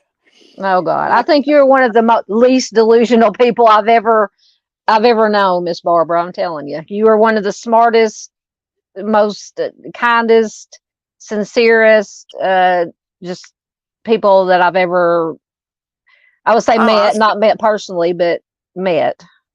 I will spend the rest of my life helping the missing, because Yes. I already talked to so many families that have gotten in contact with me and asked me what to do, and I just kind of help them get. Well, I've sent them to you, Arctic, a few for you to make. I don't know how to make posters, but I've sent people to Arctic for him to get a poster made for these families that have loved ones missing. Yeah. And they're just, I know that feeling so well. It's heart wrenching to know that you're out there and you don't know where he is. Yeah. Daughter, what, anybody missing that you love. That is a whole nother life. I mean, this thing is no fun, but I'm just so grateful that I have my son with me. Yes, absolutely. And that is, one of the biggest reasons I started my channel is, to feature missing, that never forgotten, because I mean, I just could not imagine if I had a family member, a close friend, anybody that went missing and you just never found them. I just can't imagine. I'm telling you, I get up every day so grateful that it was only 5 months for me, because I don't know how some of these do it, because I know what I went through just in 5 months. Exactly. I wouldn't make it like 5 hours, 5 days. I mean, I would just, God bless you, Miss Barbara. I knew something was wrong, because after Michael had passed, which Michael's birthday is the 14th of September is coming up. Oh, okay.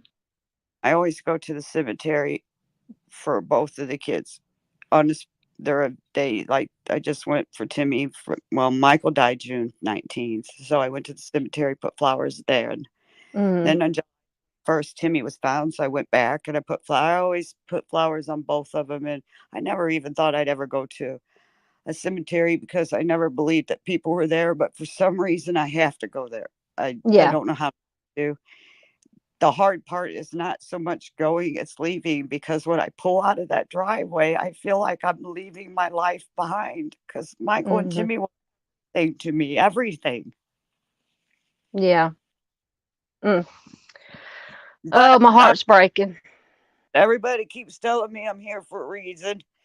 And so I know how much I loved my kids, and I know without a shadow of a doubt they knew how much I loved them. And I don't want to be that person that's walking around miserable all the time, because they love me enough for me not to want to be miserable. They wouldn't want that for me. I know that. Absolutely. So that helps to, get through the days. I get up in the mornings, and I was sitting here one day and I talked to God like I'm talking to you guys, honestly. Oh, I do too.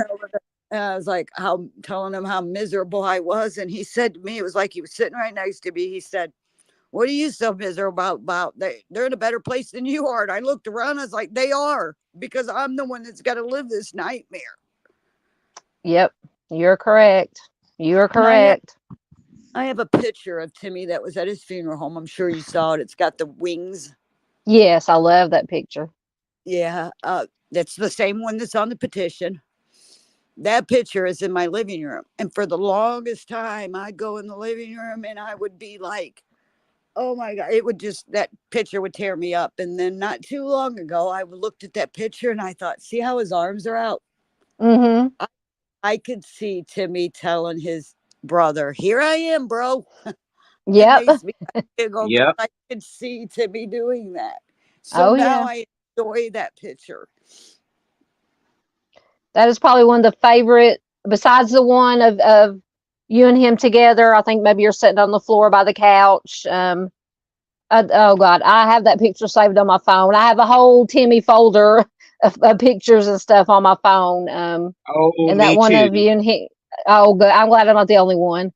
I thought, well, this is a little weird, but then again, it's not, because, like I said, just become so You close. not believe the pictures I have them missing on my phone.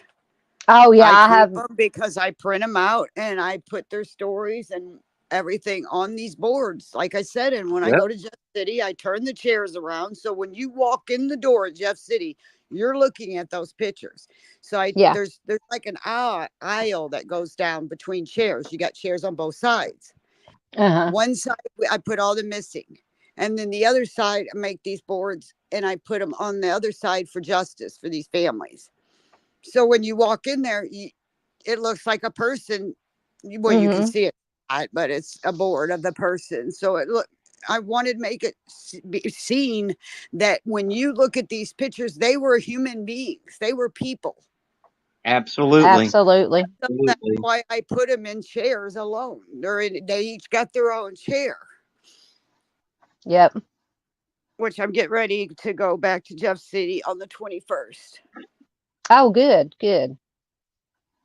And Miss Barbara, you're talking about what your purpose is. I think your purposes are getting justice for Timmy and helping these other families of missing that you do. I Yeah. think that is your part. That is, God said, if this had to happen to her, then I'm going to get. This is her purpose.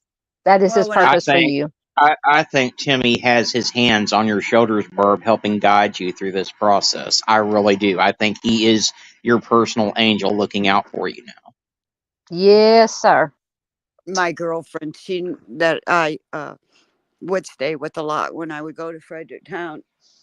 She said to me, she knew Michael and Timmy. Her kids are the same age as my kids, and we hung out together. We did everything together. She's got a daughter and a son, and her daughter is the same age as my son Michael, and her son's the same age as Timmy was, and they were in the same classrooms together.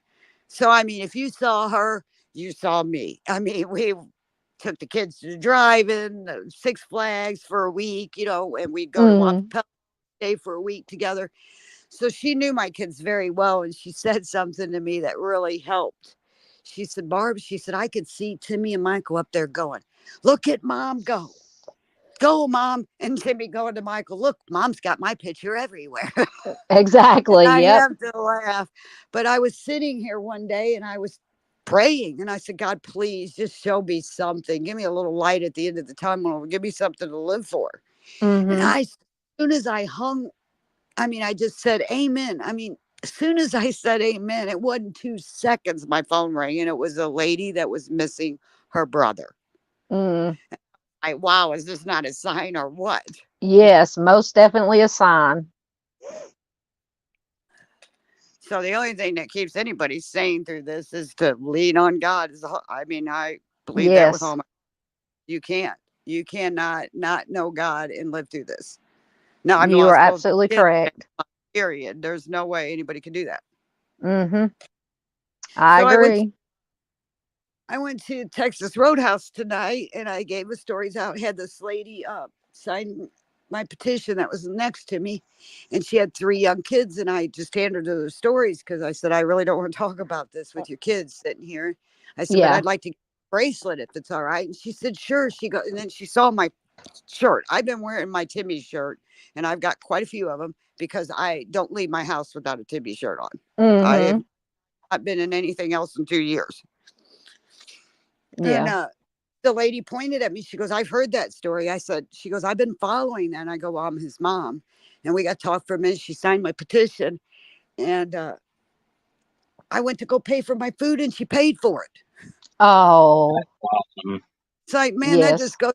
So I still believe there's more good people than bad people. I truly There believe that. are good. Yeah, there's definitely Yes. good people out there. I mean, But unfortunately, I do truly believe there's more good people than there are bad, but the good people need to stand up a little more to get rid of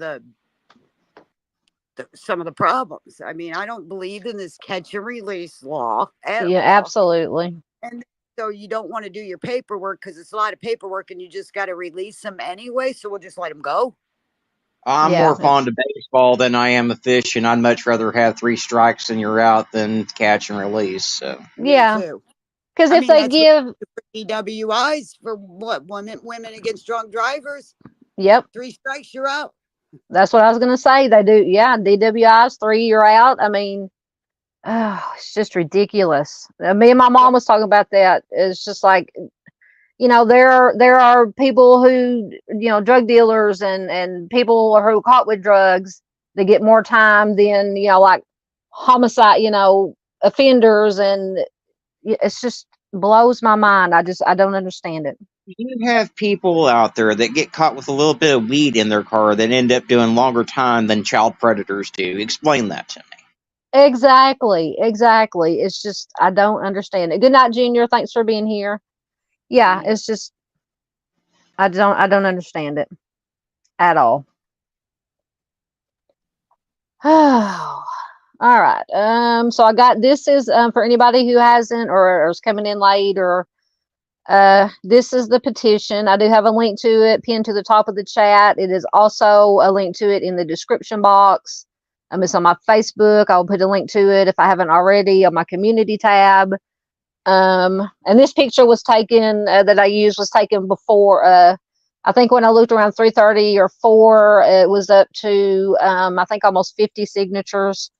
So I looked. Thank you guys, everybody. Awesome. Yeah. So share the link wherever you can. Sign the petition. That's the most important. It sounds like that's the most important thing we can do right now. Absolutely. I'm not asking for money. I'm not trying to make money off this. So I don't know why a petition has you donate money, because I don't want any money. I just please sign it. It's change.org that does the whole asking for donations to try to keep the site up and running. But it says no, it's got that link there that says no, I'll share instead. And so that's what most people do. I don't ever donate to it. I only share the links to whatever petitions I sign. Yeah, I saw that. I signed that one petition you put out, Thomas. I appreciate that. And Bling, you did an awesome job on that petition. She is one of the. She can dig in at her heels and investigate like nobody's business, and she's got a great way with words. She really needs to start her own channel.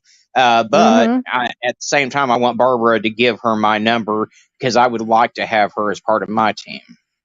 Exactly. I love her. We talk a lot. She had them health problems.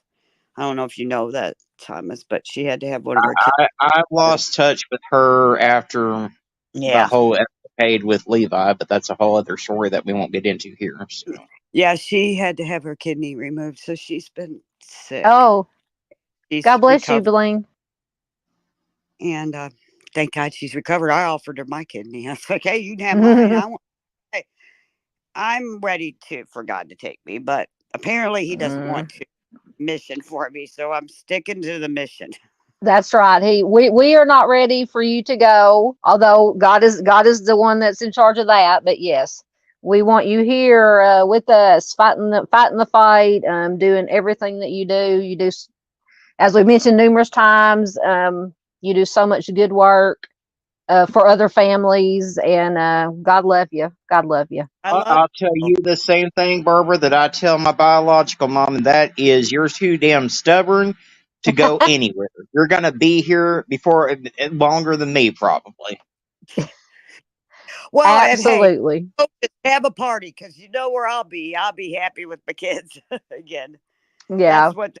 That's one thing that I do look forward to. That I know I'm not going to live forever, but when I do go, I know where I'm going, and I'll get to see their smiling faces again. Yes, ma'am. Yep, because none of us are going to live forever, and if it's your choice, everybody has their choice, of course, about what they believe. But I would much rather be in heaven than somewhere else, and I know that's where I'm going to go. So, well, it's not easy living here. That is true. That is true. It's not. You just lost someone you love in your family. 2 people, didn't you? Yeah. Yeah. That's so I don't know. It says in the word, we're supposed to celebrate death and born birth. Yeah. And I get it, because when you're born, you're going to die. Yep. But you pass, you go to a better place. And so how do you not you know, be Mm-hmm. happy. And I'm very happy where Michael and Timmy are because they're together. They're happy.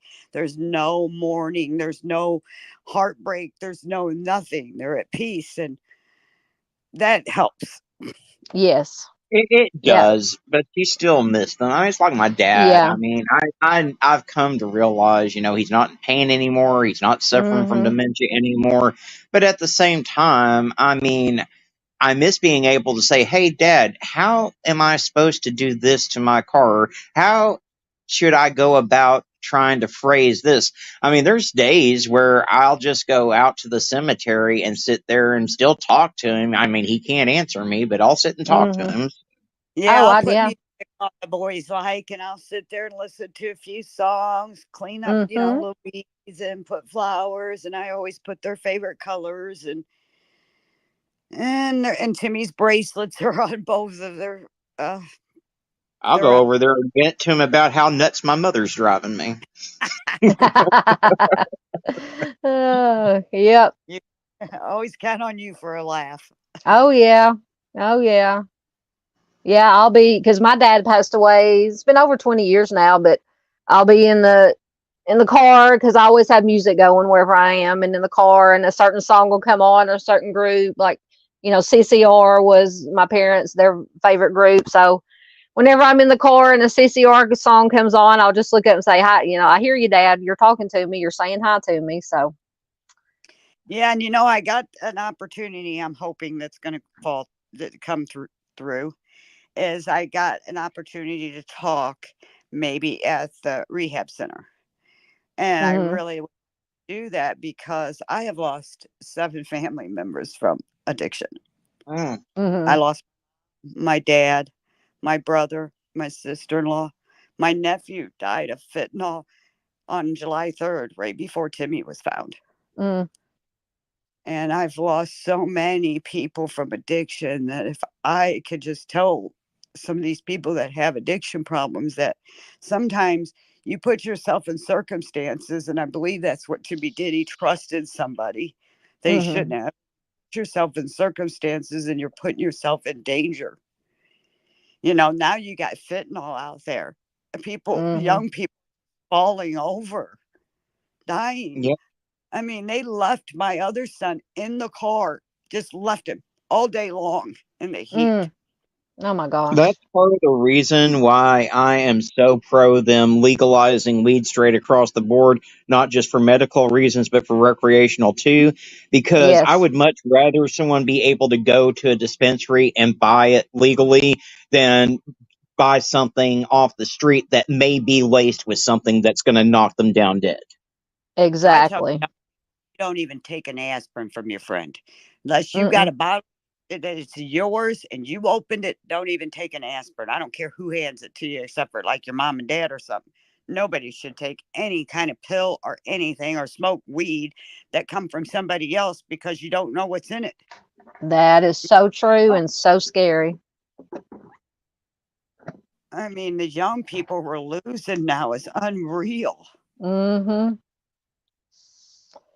Yep, you are correct, and it's so sad and so scary and just so. I And I just pray just. that whatever what happens in my life, I do something to make a difference for this stuff because I You're don't. You're already making a huge difference, Barbara. A huge that difference. I Thank was you. fixing to say the same thing. You are making a difference every day. And I understand what you say about, being hard to get up in the morning and put one foot in front of the other, but you have a mission. I firmly believe that is what God's plan is for you, is to get the missing out there, to try to make a difference with these laws and the drug problem going on. And he's using you as a voice. I firmly believe that. Well, I got a big one. Yes, you do, ma'am. Because I'm You may not be quiet. tiny, but you got a big voice and a big personality and a big heart, a big soul, and we just love you for it. You know. Well, they say that a person that has nothing to lose can be very dangerous. You know. Yep. Yes, Well, ma'am. I have nothing to lose. You can't. There's nothing you can threaten me with. There's nothing you can say or do to me that's going to hurt my heart any worse than I hurt now. So what is there to be afraid of? And if you look up fear, it's false evidence appearing real. Yep. And I'm There you not go. living my fear in fear. Nope. I'm just not going to do that and just let somebody intimidate me and scare me and try to get me to go away, because that's not going to happen. You'll have to kill me to get me to go away. Oh yeah. I'll have to kill you, drag you away kicking and screaming, and I don't even think that would work, because you'd find a way to fight your way out. Yeah, but you ain't taking me nowhere. You're going to take me down here, because you ain't Yeah, dragging me anywhere. exactly. Exactly. We're so sorry to hear that, Lance. Lance said that he had a family member that passed away from fent. Or so, yeah, it's just, oh, it seems like every day there's more and more. It's unreal how many people I've lost in my immediate family. It's not like distant family. It's right on Mm-hmm. top. I mean, that's how I lost my brother, my sister-in-law, my nephew, my son Michael. I mean, my mom and dad. I mean, there's so much. I could be that person. I can Yeah. go self-medicate, but it's a choice that we make too, and I don't want to do that. My kids Yeah. wouldn't want. I No. don't want to be that person. But I know people that do self-medicate when stuff like this happens, and it's so sad. Yes. It, Thank it you. does happen. I mean, when you experience a loss like that, I mean, I've talked about what brought me to this community, how when I was 14 years old, my best friend was murdered and everything. And I'm not going to Mhm. lie, when that happened, I self medicated, and Yeah. I ended up hooked on drugs for the longest time. I've been clean and sober for over 20 years now, but, it's rough, not to Mm-hmm. self medicate, especially, when access to mental health care or medical care period in this country is so difficult to get. Many people don't have health insurance, and if you don't have health True. insurance, you're just pretty much screwed. So Yeah, exactly. That's another that's another whole can of worms we could open too. Oh, either we lost Miss Barber, she stepped back for a moment, but that's fine if she did. Oh, now I lost it. Let me go to my start. I want to thank Miranda. Let me find it. There it is. Miss Miranda Lee has been a member for 3 months. Thank you so much, Miranda. Justice for Timmy Dees, absolutely. And we're still, Miranda is still in our thoughts and prayers too, because she just recently lost her father. So we're thinking about you too, Miss Miranda. I had some other comments here that had been starring.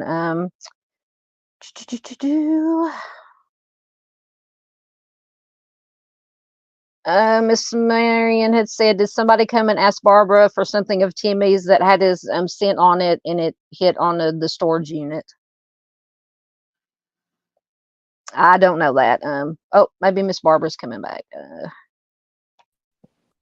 There she is. She's back. I don't know what happened. It just went dead. My farm signal's rubbing off on you. I'm sorry. No, I was just going through some comments that I had starred while we were talking. Somebody, or Miss Marion actually had asked, did somebody come and ask you for something of Timmy's that had his scent on it that hit at the storage unit? Yeah. Okay. All right. And another thing, why we're speaking, we had a friend. She was 33 years old. Mm-hmm. Her name was Madison. Mm-hmm. She showed up for every event. She would even drive in from Kentucky. Oh, She wow. was going to school there, and she showed up for everything. Now, 2 days before the 28th of February, I always have an event at the courthouse, and I was putting out balloons, but some people came to me and told me it hurts animals. So I thought, well, I'm not going to do that anymore.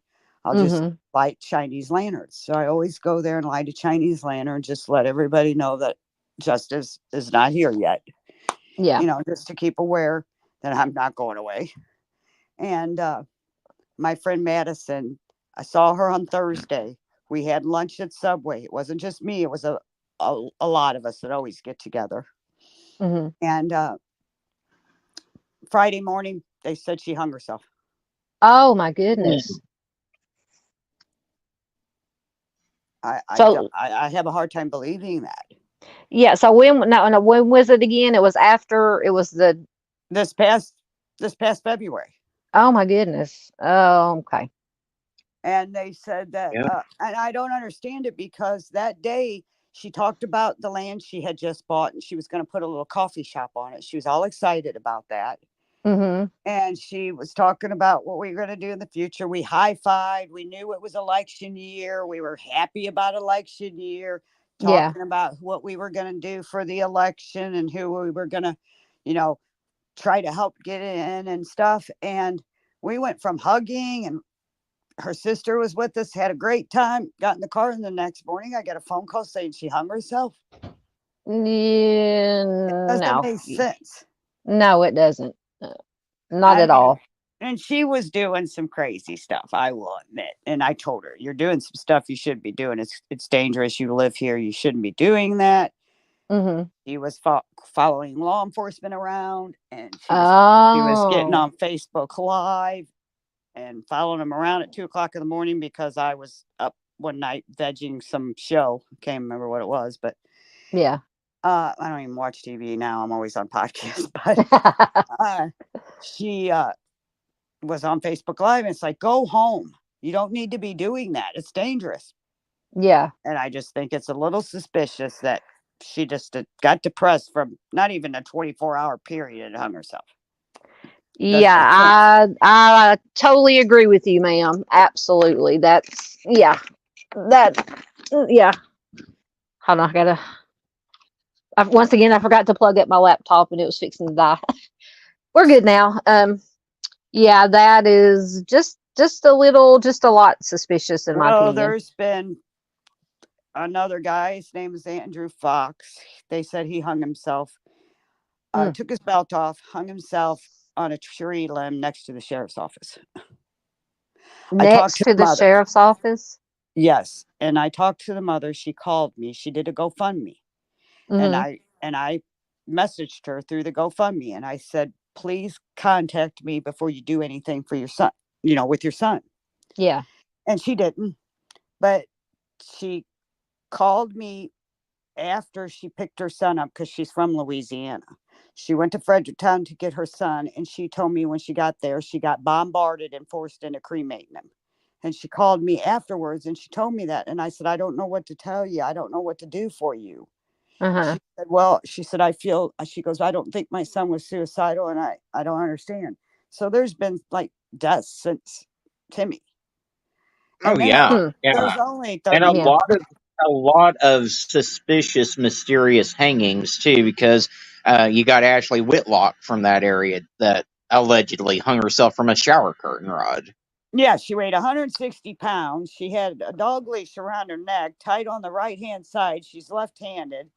And she was fighting with Bobby Boone. Bobby Boone's everywhere. She's in Oh, everywhere. not Bobby Boone again. Yep, Bobby Yep. Boone's everywhere.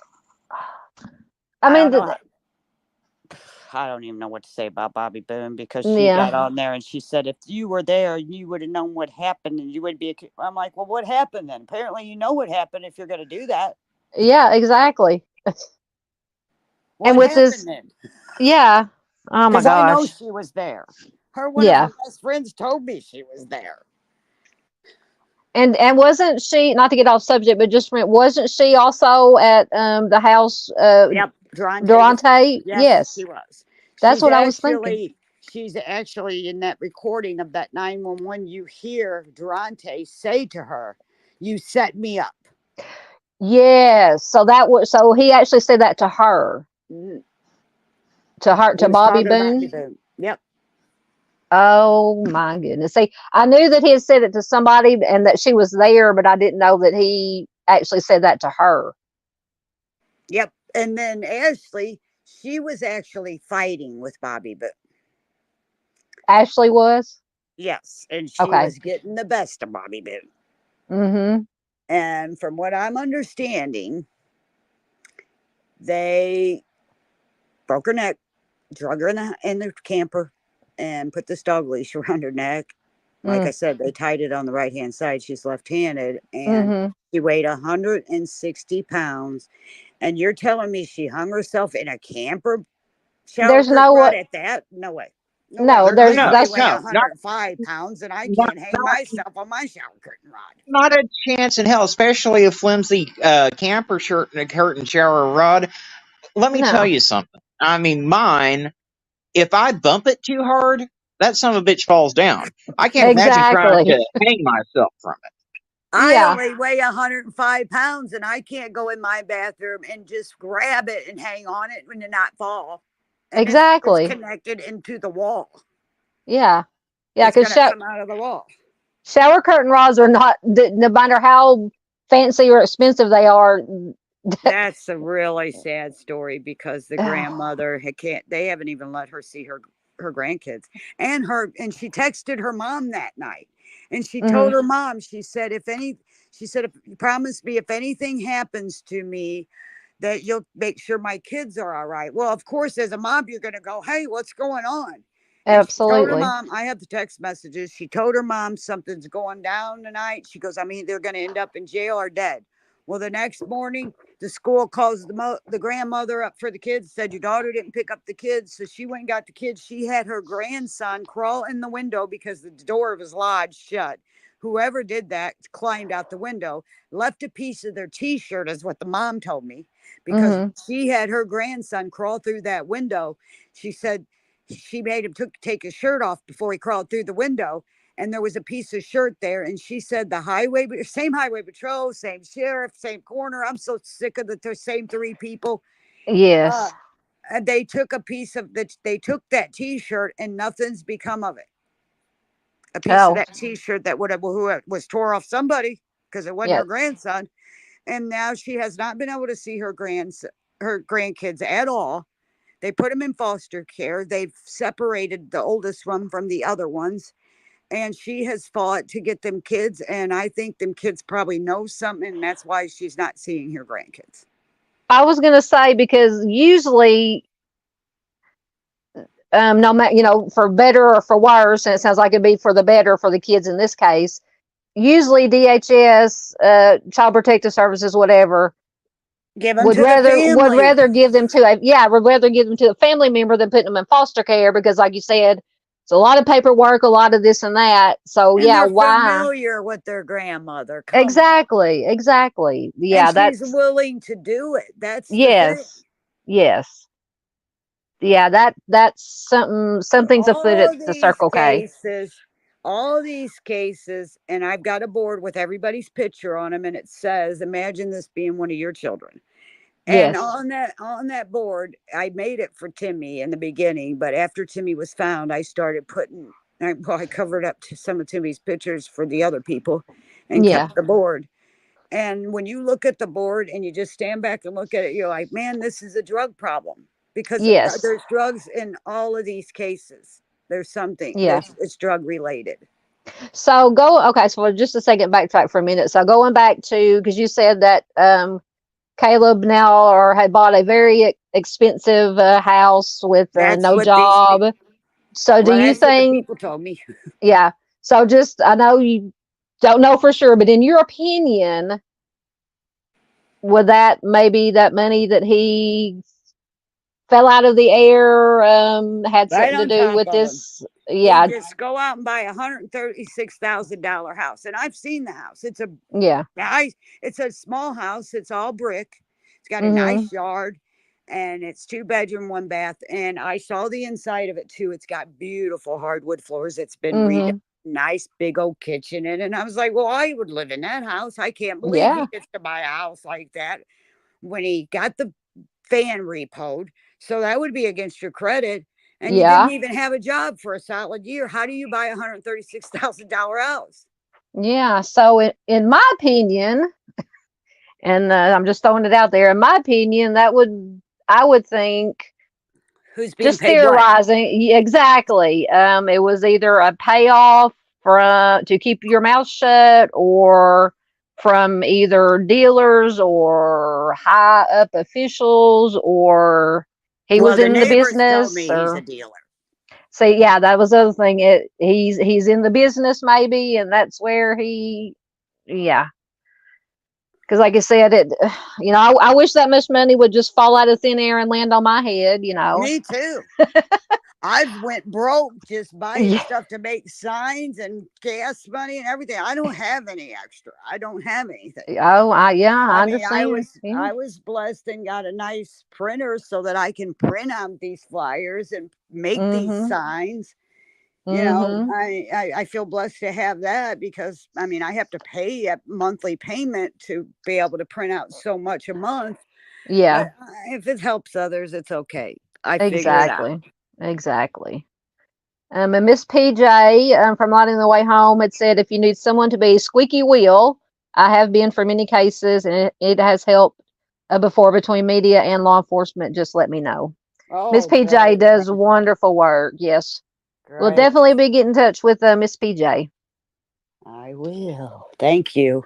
Yep. Thank And everybody. I can't yeah. tell you how much I am grateful and I'm just kind of in awe that you guys have helped so much. I mean, I feel like I've been praying, there's a song out, it's called Miracle. Mhm. And God's a miracle maker. So I'm praying Exactly. for that miracle. Oh yeah. Well, And then there, and then my there are sister found Mr. Steve, and that was just crazy how that happened. And then for Mr. him to Steve, God did that. I'm telling you, Oh, God I did know he that. did. And for him to take Timmy's case like that, well, Yep. he called me up and it was a process because I knew I had Mr. Steve helping me for a year Mhm. before I could say anything. Yeah. So I was going, my nephew was taking us all to Florida, and the deal was if I didn't go, nobody was going because he wanted Yeah. me to step away from it for a while, and I needed it. He was Yeah. right. I mean, Yeah. it was a blessing. But Mr. Steve said, well, I was going to come meet up with you, get your documents. I said, well, I'm going to make it as easy as possible for you. I said, where you at? And then he told me Yeah. where he was at. So we went to our trip to Florida, and the kids rode back in the van with their mom and dad, and my sister and her husband and I went and met with Mr. Steve, and it just went amazing. Yeah. I'm telling you, I love all my creators that I know and trust, but I have to say I'm partial to Mr. Steve. He's just and Mrs. Steve and the Yeah. whole team that they have working. I mean, he is just a godsend to a lot of people, and you know, just Well, God I'll bless tell you him. another interesting thing. I don't even know if you guys know yet, but I can say it now, which is All amazing. right. Tell us. I have text messages that were read on March 5th. How's that happen? If the phone's down the creek, like Jeff Johnson said. Oh, That's not text messages from Timmy's phone text messages that were read from Timmy's phone. on March 5th. Yeah. Oh my But the goodness. phone's down the creek. Oh yeah, uh-huh. Yeah, the shoe's Jeff, not down the creek, but the phone is. yeah, because the water is so, I mean, it's like a Oh yeah. raging river. I've Oh been there. yeah. I've actually became really good friends with the ladies that bought the land. They have been terrific to me. Yeah. And my friend Mickey is having a beautiful cross made, and they said I can go there Oh. anytime I want and put that cross up because we put one there before. And the ladies that live there told me that the judge said that the family's not going to put anything on that property, so they removed the first cross that was put there. Oh my goodness. And But I'm they don't. grateful they sold that land, though, because if it was the other way around, I would have never been able to get on that land again. Yeah. She wasn't going to let me. Oh no. Not when she didn't even want to take a picture with you or And another interesting thing is when I met the ladies, they moved there from, I think they said Louisiana, and they're two sisters that bought that property because there's two houses right there. yeah.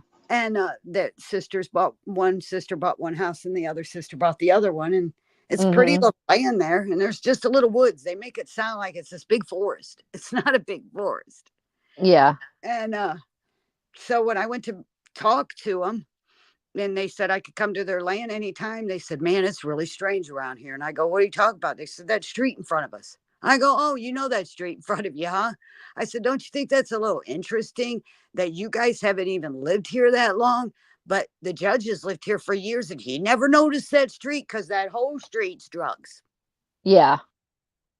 Yeah. It conveniently turned the head and Well, last time I was down there, she told me that there was a trailer and kind of in front of that land a little bit. Caught on fire. She said she's always got people that are on drugs walking through her land. She's got kids there. She doesn't want them there. She said she's called the police and she said, I don't think anything's been done. And she said, if I would have known all this stuff in that street there, she said, we'd have never bought this land. Yeah. It sounds like you can't, around there, you can't walk down any street or live anywhere without being just surrounded by it.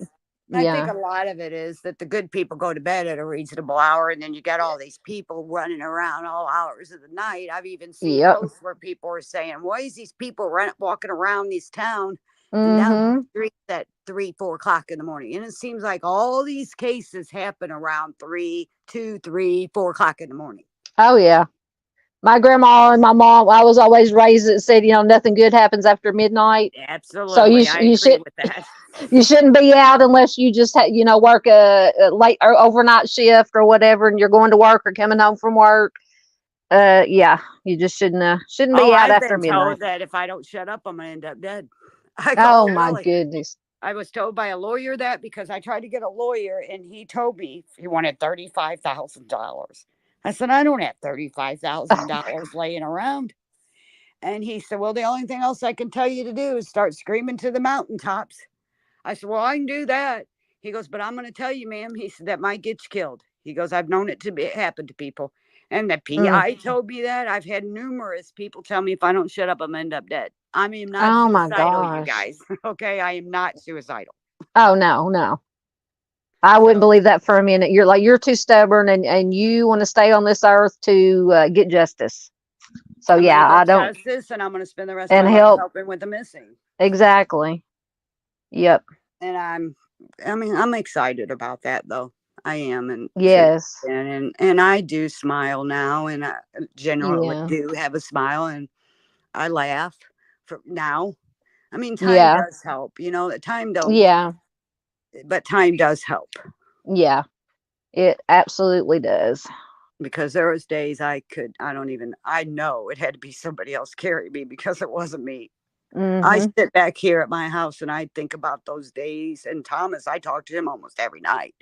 And I would cry all the way there. I'd put my sunglasses on and I'd sit in front of that courthouse with my signs. I didn't scream at anybody. I just smiled and waved. Yeah. Because my signs said everything. I don't think you have to be out there screaming to get somebody to pay attention to you. Absolutely. And it was a very, very rough time. And the hardest thing I ever had to do was to ask Barbara to go to the funeral home and take pictures of Timmy's bones. Yeah. Because I knew we needed those. I knew that we were going to need them later to prove what actually happened to him. And I wanted to see for myself what evidence there was there. Yeah, absolutely. Well, honestly, I don't believe the pictures they gave me of the bones are Timmy's bones. No, I'm talking about the ones you went and took. That's what I'm talking about. If you look at the pictures I took and then you look at the pictures they gave me, I don't think the bones that they showed me are Timmy's. Wow. That may well be too. I mean, I really don't. I think they spread out some bones and took a picture of them and sent them to me, telling me they were Timmy's. But I don't believe they are because, man, thank you, Arctic, because that was the hardest thing I've ever done in my life. I got up that morning. I went and voted. It was August 2nd. It was my birthday. And I was struggling because Timmy took me out for my birthday the year before to this place, Tucker's, for a steak dinner. And my birthday was like the biggest thing in our family. My kids made my birthday huge because it is August 2nd and it's nice outside. So we always had a big barbecue. We spent our days together. This last birthday, I stayed in bed because I just couldn't just deal with it. Yeah. But I went and voted, got in the car, and I kept thinking of what Arctic's telling me. And I'm like, I got to do it. I just got to suck it up and do it. So I started heading to the funeral home. And one of Timmy's good friends called me on the phone, and he goes, he knew it was my birthday. And he said, how you doing? And tell me happy birthday. And he asked me what I was doing for the day. And I said, well, I'm headed to the funeral home. He goes, what? I go, I'm headed to the funeral home. I don't trust anything anymore. I don't even know what to believe anymore. And he goes, what are you going to do at the funeral home? I said, I'm going to ask to look at Timmy. And he goes, don't go by yourself, please. So he went with me. And it was a good thing he did, because after I came out of there, I collapsed. I couldn't drive. I couldn't do anything. Yeah. And I took those pictures, and they just don't add up. They just, Mm-hmm. I mean, he was, well, Thomas has seen the pictures. It is stacks of dirt and bones. But in the Yeah. coroner's report, it says that they took a brittle, soft, brittle brush and cleaned each bone. Well, it don't make any sense to me, because the pictures I got that I took don't look like the bones that they cleaned. Yeah. It doesn't make sense. How'd they get dirty again? Has anybody got an answer to that question? Because I'm confused. Yeah. That doesn't make any sense at all to So they me. came from clean to dirty. Yeah. No, that doesn't. Yeah. So then it's like, man, I'm so grateful that Arctic told me to do that. As hard as it was, I knew I had to. Yeah. So, that day was. Yeah, I can just imagine, Miss Barb. Oh. Yeah, the funeral director looked at me. He goes, ma'am, are you sure you want to do this? Do you know what you're going to be looking at? I said, oh, I know exactly what I'm going to be looking at. I said, I'm going to be looking at my son's skeleton remains. I said, but I don't trust anything. Mm-hmm. So I went in there. They said to have a seat. I waited about 15 minutes, and then they had me go in the room where Timmy was, and Timmy's friend went with me. And then I looked at the guy and said, I want to take pictures. Is it all right? He said, yeah. I don't think they planned on me doing that at all. Yeah. Because I don't know how many people could do that. I don't know how I did it. I was just listening to Arctic telling me I needed to do it. And I trust him. He's been with me from day. I was just sitting here, and he calls me. I'm stunned. It's like, where'd you come from? I've never even heard from a podcast in my life. Yeah. Now I live on them. Who is this hayseed Arkansas redneck calling me up? Well, I tell you what, I would not want to have anybody better than Mr. Steve and Arctic Thomas on the case. I'm telling you. Blessed. My prayers were answered in that situation. And then I sit here a lot of times and I go, oh my gosh, how did I get through this? How am I going to get through this? And then I have to remember when all of the things that's happened in my lifetime, I have to believe that God prepared me to be the one that can handle this. Absolutely. Because I know, my childhood sucked. I'm just going to be alcoholics and drug addicts. Yeah. So it wasn't an easy childhood anyway. And my mom, she left us when we were kids. We were little. Yeah. We just didn't see her again. So my dad, that had the same problem, tried to take care of us. And Timmy said to me, Mom, I think you're the strongest person I've ever known. Yeah. Because he went to that rehab and he heard some stories. And he said, man, Mom, I feel like I heard your life, your childhood. And so I do believe that God prepared me to be the one that has to fight this battle. Yep. Yeah. I grew up with an alcoholic father. I loved him to death, but like I said, he passed away about over 20 years ago now. But yeah, it'll definitely, you go through some stuff, and you, no matter how long, I'm 53 years old now, and I still deal with it, and work through it every day. So I understand what you're saying. Absolutely. Oh, I'll tell you, like I said, I actually can smile now, and I can laugh again. I never thought that day would come. Yeah. Yeah. Like I said, like you said, it feels good. It feels good that you can. Exactly. Well, if you're ever having a bad time and you're not able to laugh or smile, just call me, because I got jokes. Oh, I know. Yes. I always count on you to laugh with you every time. I'm telling you. Laughter gets you through stuff. Some of the stuff is so ridiculous that you have to laugh, because if you don't laugh, you'll cry. Exactly. And it's so ridiculous. Like, wait a minute, I have not been to school to be a detective. I didn't even graduate high school. I didn't even learn how to read till I was 41 years old. And Mm. I look at this stuff and I'm like, huh, this is Yeah. the Barney Five show. Exactly. Exactly. So if I'm looking at it and I'm suspicious and I don't know nothing, how does this, how is this normal? It's not normal. It's not normal. In my opinion, it's not. Because that tooth thing blew me away. And then when I Yeah. took that picture of the tooth being missing and then the picture of the tooth back to the prosecutor, and I said, what's the deal here? I said, this is not even reported in the coroner's report. I don't understand. He Mhm. goes, well, I'll get back with you. So a couple days later, he calls me and he says, well, I talked to the highway patrol. I said, well, sir, that's the problem. You believe everything he's saying besides looking at what I'm showing you. He goes, well, I think that they might have done reconstruction because to make sure there wasn't a crime committed. Well, if you have to do reconstruction, isn't a crime committed? Yeah. You would think. I I would mean, think. people don't lose their teeth. I know for a fact, and women don't hang themselves. I looked it up. I Yeah, started reading exactly. about women hanging themselves, and the chances of a woman hanging herself is very slim. A Yep. woman would normally take pills or she'll cut her wrist or something. They don't hang themselves. And we've got Exactly. 2 women that hung themselves in Fredericktown, Missouri. Come Yeah. on. If you look at the No. rate of women hanging themselves, it doesn't happen. And 2 in that such small community, there's a problem. Mhm. Yeah, absolutely. I mean, I live in a small town. We're barely maybe 2,000, and I can only think of, and it was one of my classmates actually a long time ago, one person who took their life that way. Well, So my it's just, sister, she lives in a town the same size as Fredericktown. They've had probably 4 homicides there, and they've solved all of them. And yeah, then you've got, oh man, I'm going to say off the top of my head, I can name probably 15 in yeah, Fredericktown, Missouri.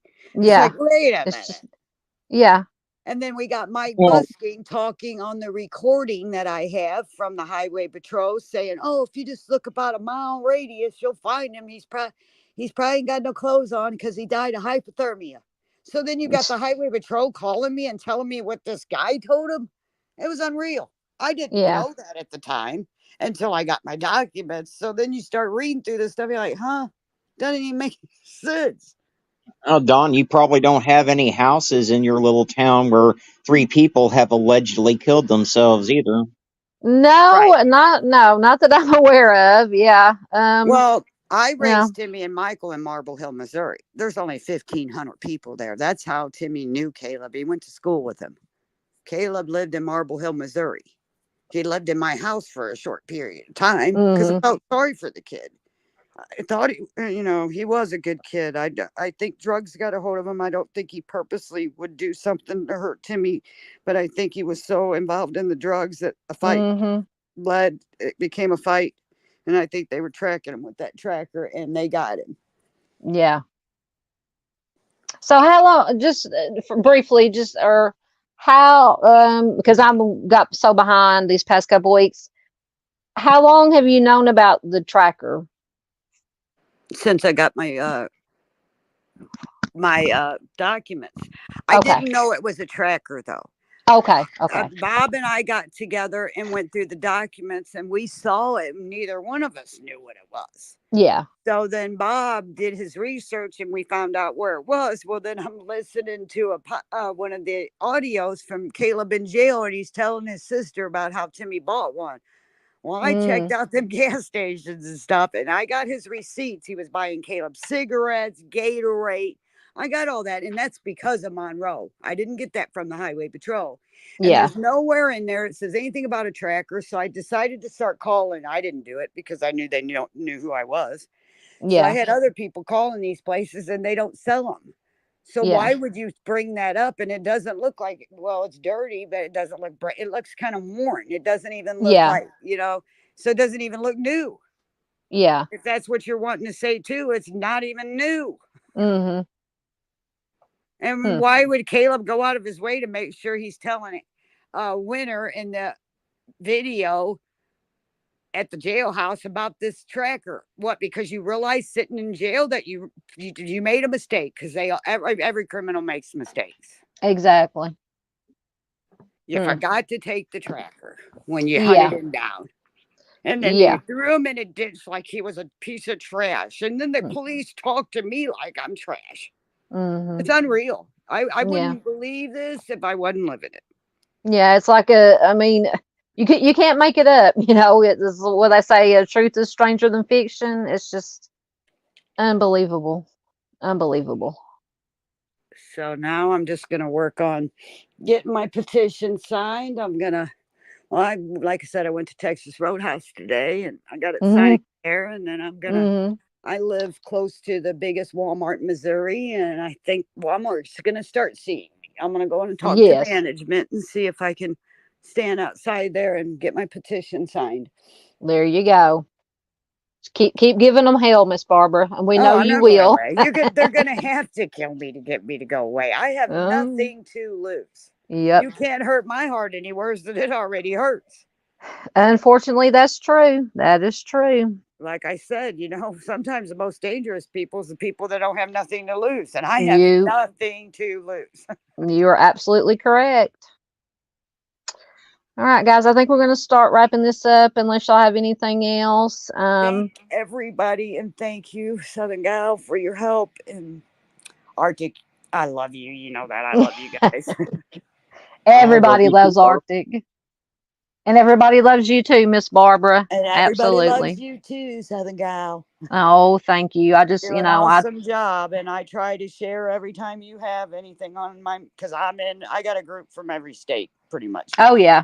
And I think you've invited me, or either you or Chris or somebody's invited me or other people to join all, and I've joined all the groups that y'all have invited me to, and the page to like the pages, and I do my best. I just, you know, do my best in my little piece of the world to get as many out as I can, just like Arctic does, and Miss PJ and everybody, all these good creators who do it for the right reasons. So, and we are happy to do it.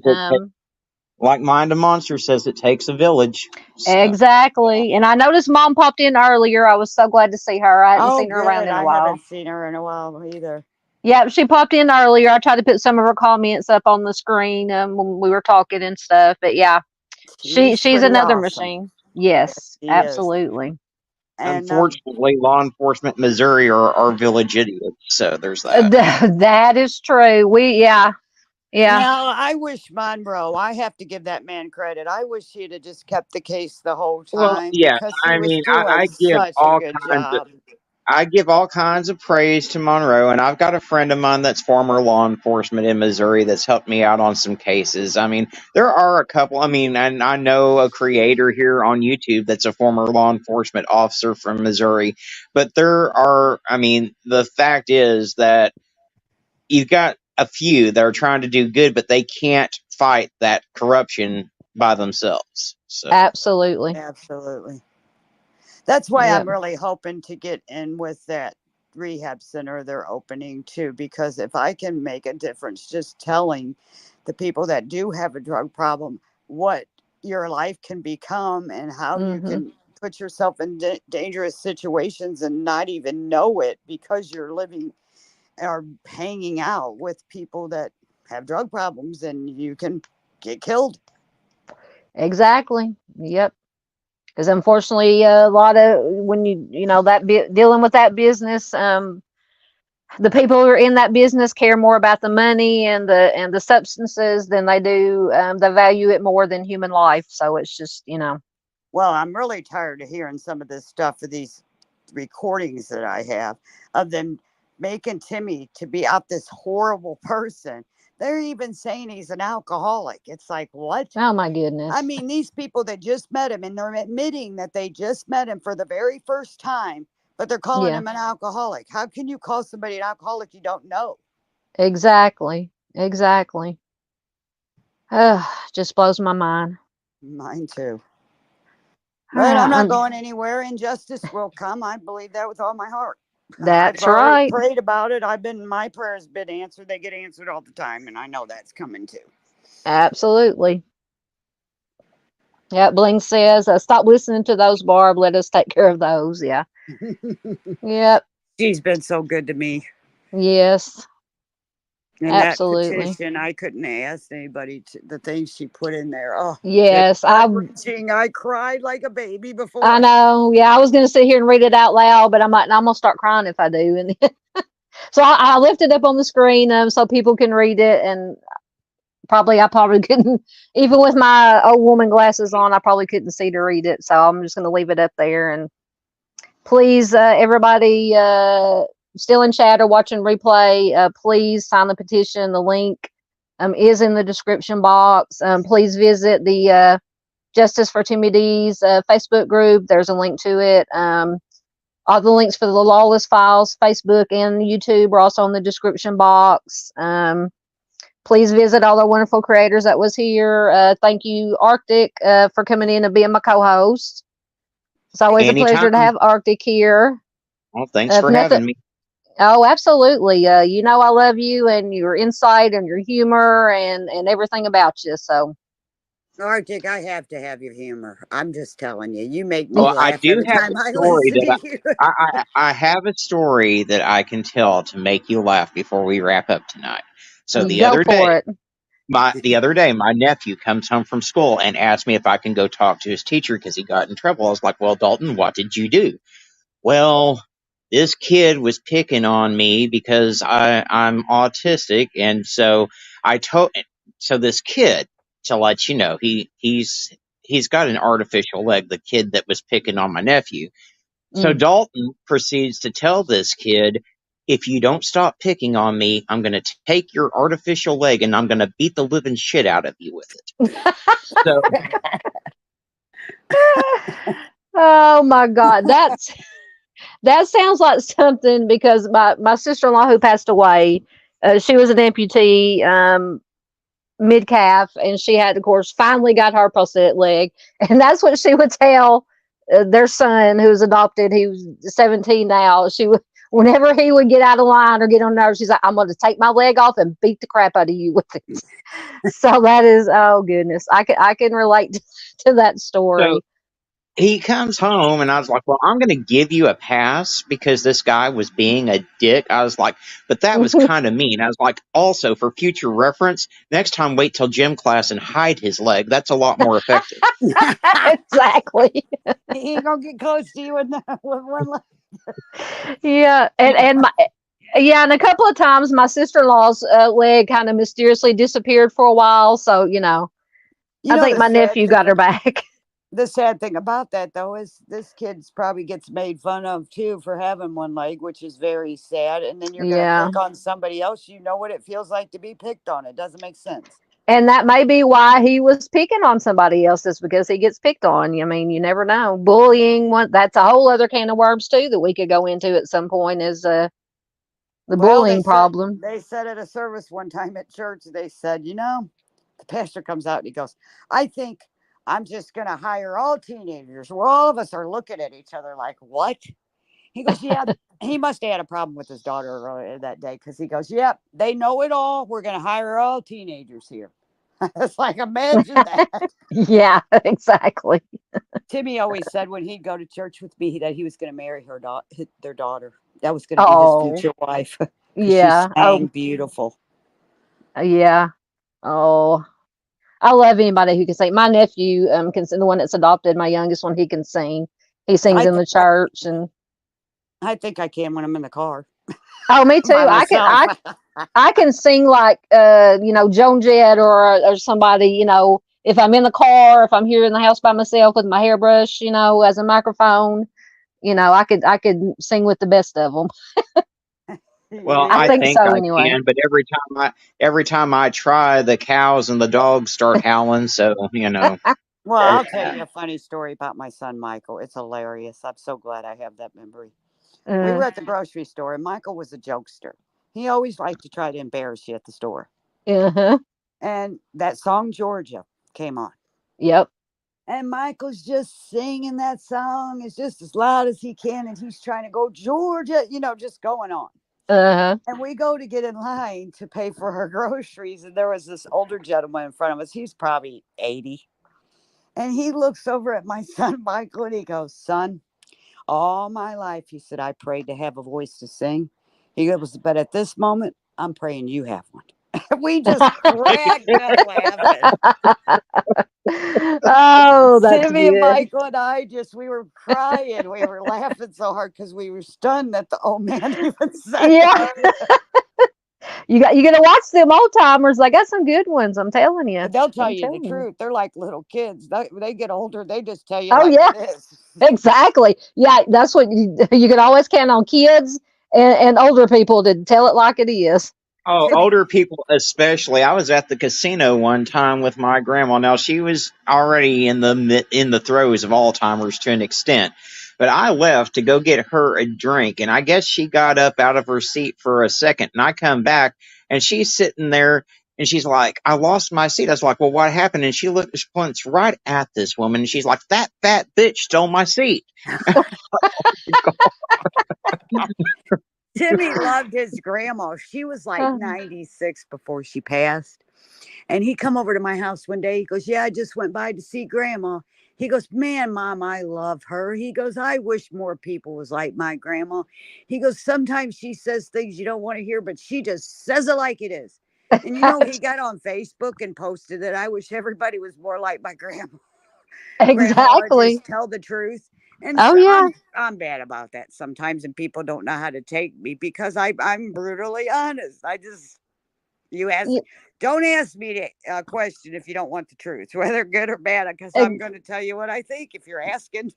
Yeah, Yeah. just in general, I would much rather somebody look me in the face and give me the brutal truth than to lie to my face. I mean, it's I, just I've always been that way. but it was really sweet when Timmy come over that day. He was just a smile, and he says, "I Yeah. wish everybody'd be like that." Oh yeah. Oh, how sweet. How sweet. He loved his grandma. My Oh my yeah. husband can tell you how brutally honest I am. So Oh, I I can mean, Oh, tell.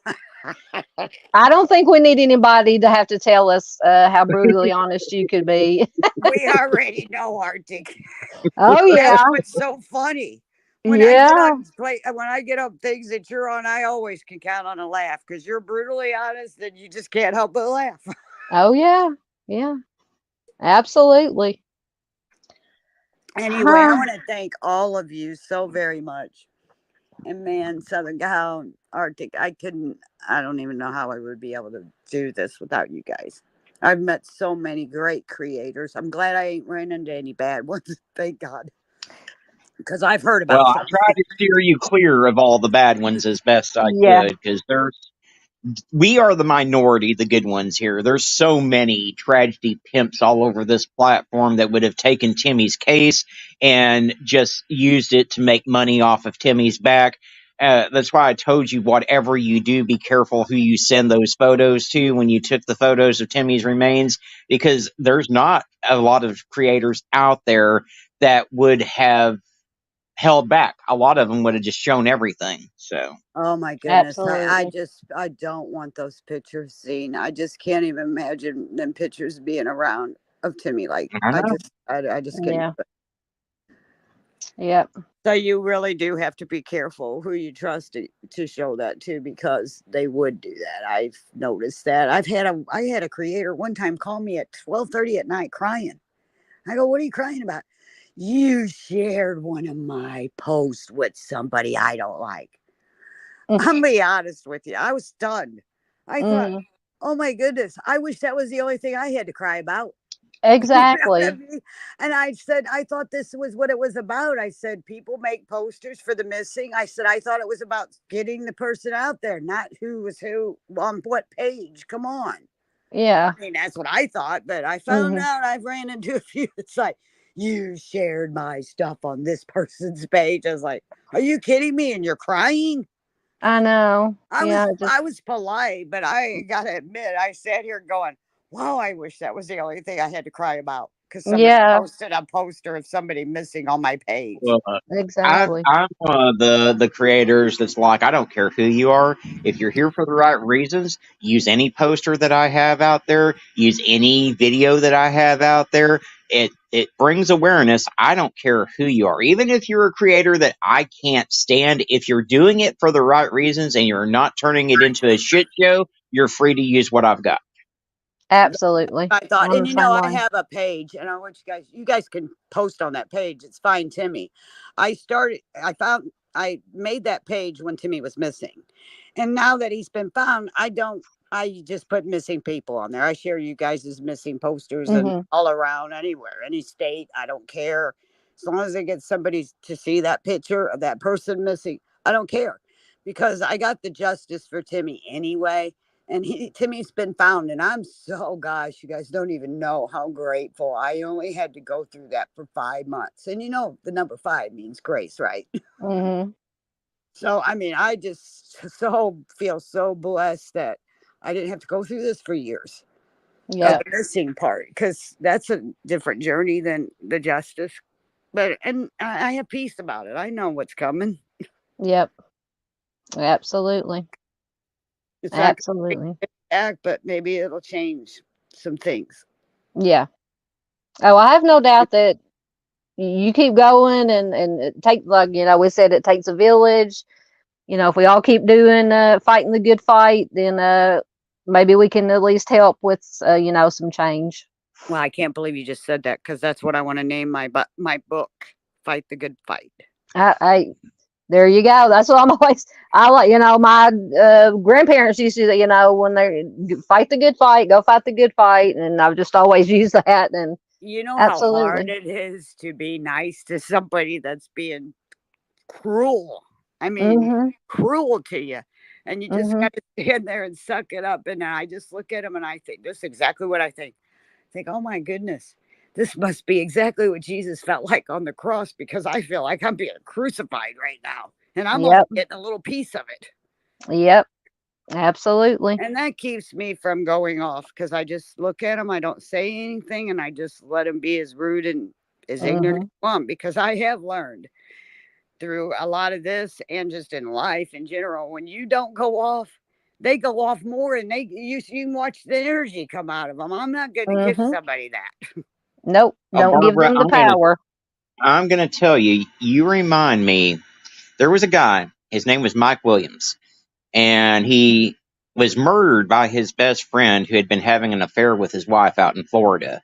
But everyone had well, most everyone was convinced that Mike had been eaten by alligators. That was the story. That's what law enforcement was trying to feed everyone. That was the consensus. Well, Mike's mother was out there with signs every day, just like you, in courtrooms every day, just like you are. And then it came out that what happened was that Mike's best friend was having an affair with his wife. And so he tricked Mike. He said that they were going to go duck hunting, and he shot Mike right in, I think it was the chest or the head, one of the two anyway. And then he he put the guy's remains away from where the murder actually took place, and then eventually it was solved. I And think I've it's just, heard that. I think I've yeah, Oh read about wow. that. That's crazy. I remember Mm. reading about that, Arctic. It was that's, yeah. I Mm-mm-mm. remember that hearing about that, or I read it or somewhere, but I know what you're talking about.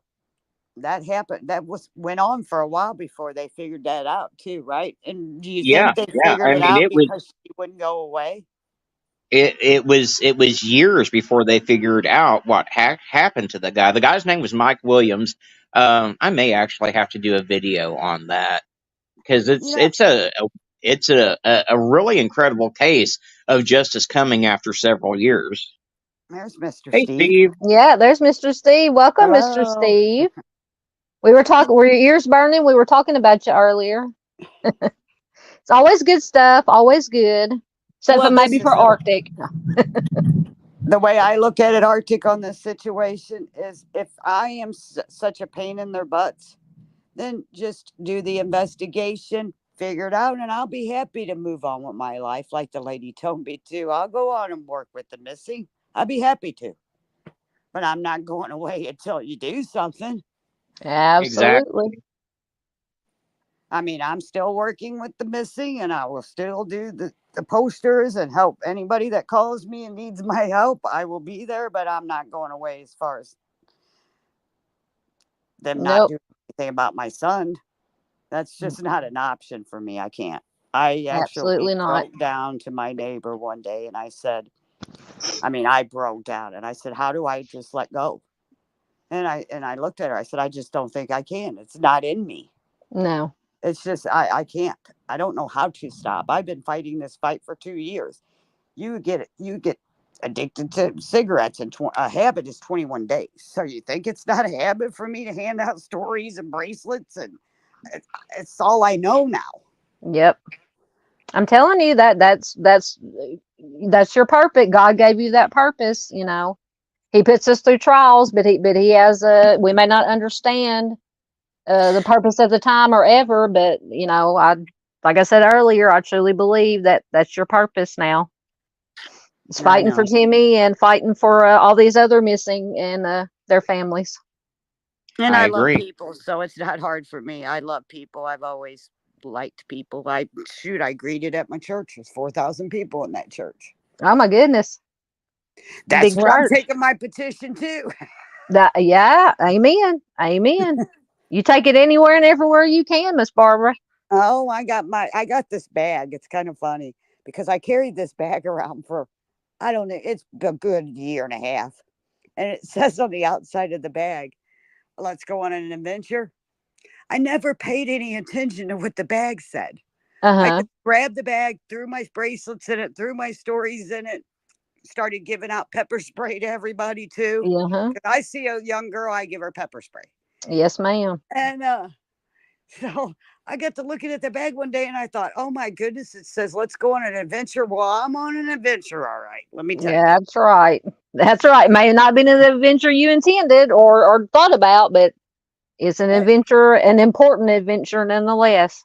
And then the Absolutely. other day I was looking at that bag and I was like, and it's in little bitty letters. So, I have to have my glasses on to read them little letters. I put my glasses on. I looked at it. It says, I am woman. I was like, Oh, yes. that is it. That Perfect. is what they call it, divine intervention, something like that. Yep, Yeah. that is it. It was actually a conference that I went to for the church. It was a women's conference, and I guess Uh I got huh. the bag there and just put it in the spare bedroom. Didn't think nothing of it, and then all this Yeah. happened, and I just grabbed that bag and threw my stuff in it, and I've been carrying that bag around ever since. There you go. It's in my car right now because I don't go anywhere without it. Absolutely. Absolutely. But thank you guys so much. You don't even know how much this means to me and my family and Timmy. You're Well, the so only thing, welcome. I mean, I can only speak for myself, but the only things I need is when Timmy gets justice. That's all I'm. Absolutely. Oh, that's going to be a big party. I'm telling you, I'm going to have a huge barbecue. I might even make my potato salad because I quit cooking. I Oh, that can't sounds cook good. anymore. I just Oh can't. no. Yeah. I can't. Timmy loved chicken. He loved when I baked him a chicken and I would stuff it like a turkey. And, Mm-hmm. I can't even look at the food anymore to cook it. I don't go to the grocery stores anymore. My neighbor does because the grocery store is a trigger. I see things that my kids would want.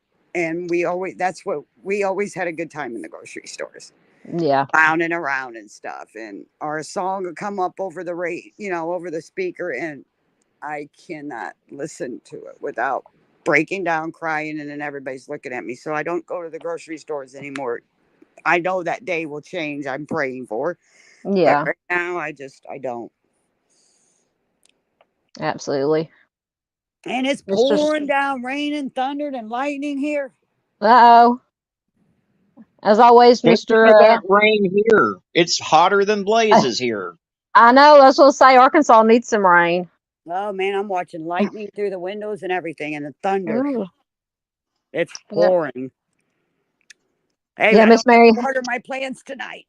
There you Went go. to the I went to the grocery store and bought cake mix, eggs, and milk. By the time I got home, there was a chocolate cake sitting in my passenger seat.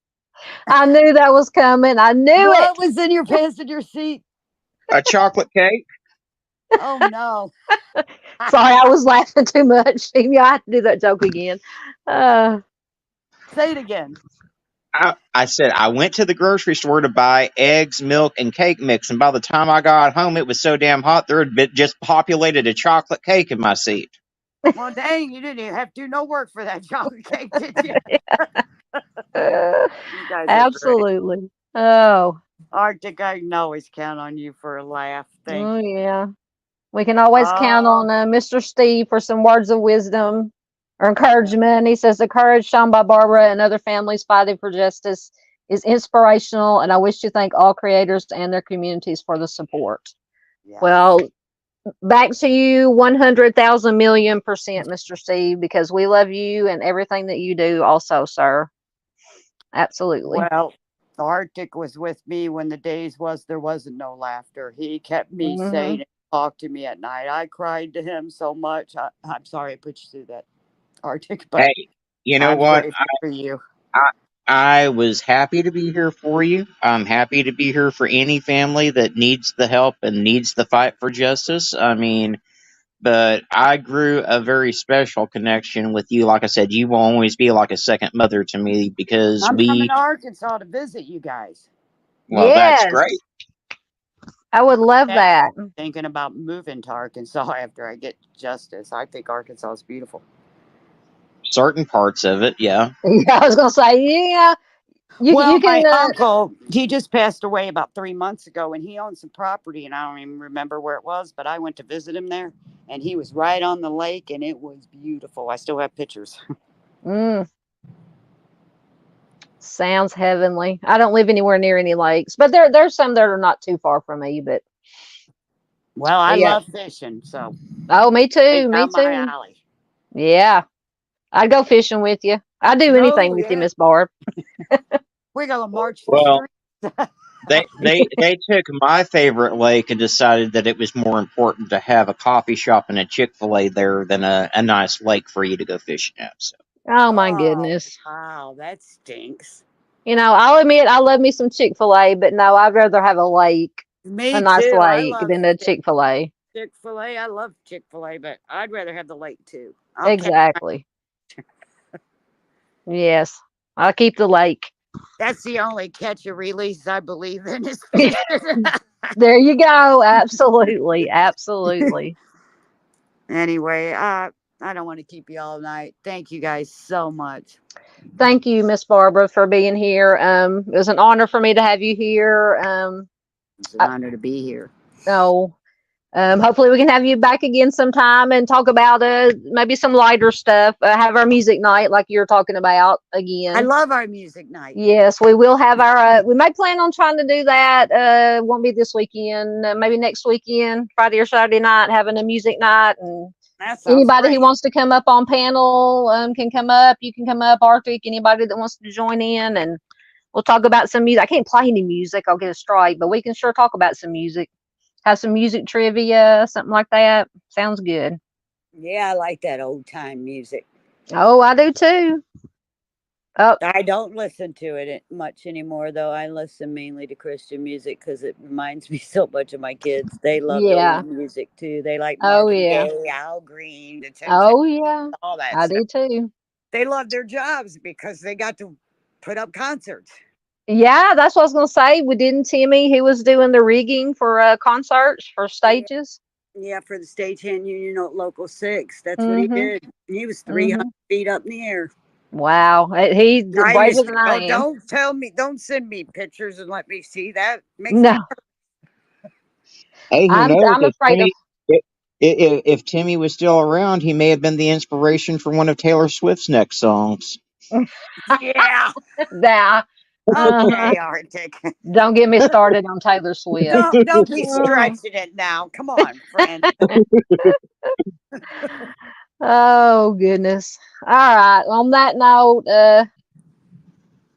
just trying to get these last few comments in. Thanks everybody who's here in chat with us. I can't go through and name everybody because the chat's so long, but I appreciate it so much. Thank you so much for Miss Barbara being here. I love you to death, lady. You know that. Arctic, I love you to death too. Absolutely. Thank you for being here.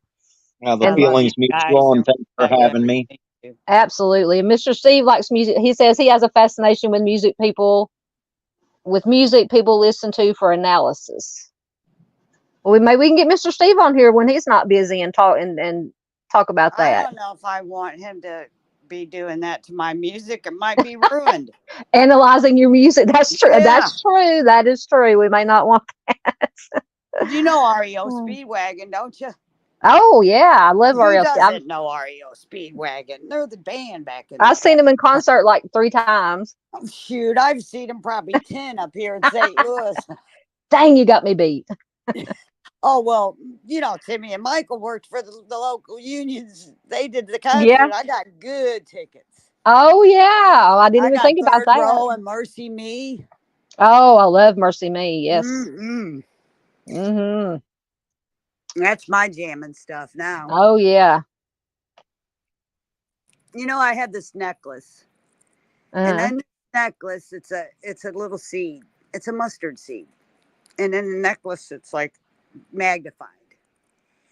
And it's got a mustard seed and it has a mountain over the top of the mustard seed. And it's kind of soft. And so when I get like overwhelmed, I'll start rubbing it because it Yeah. comforts. I think, wow, you know, we only have to have faith of a mustard seed. And I know my faith's bigger than that. So I just rub it when I'm getting a little overwhelmed. Yep. Absolutely.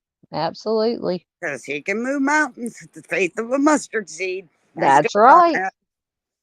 And mountains are moving. That's right. Well, Mr. Steve's got to be getting in on the funniness too. He said, "Who doesn't know Ariel Speed Buggy?" Oh, you Oh, that's not even right, Mr. Steve. Well, I know they're getting. Oh my God! Yeah, Speed Buggy. So, Mr. Steve, what do you call? You know, me and Mom finally got to go to our Three Dog Night concert, and they're like in their 80s now. I'd hate to see what you're going to say about the Three Dog Nights. They still sound dang good, though.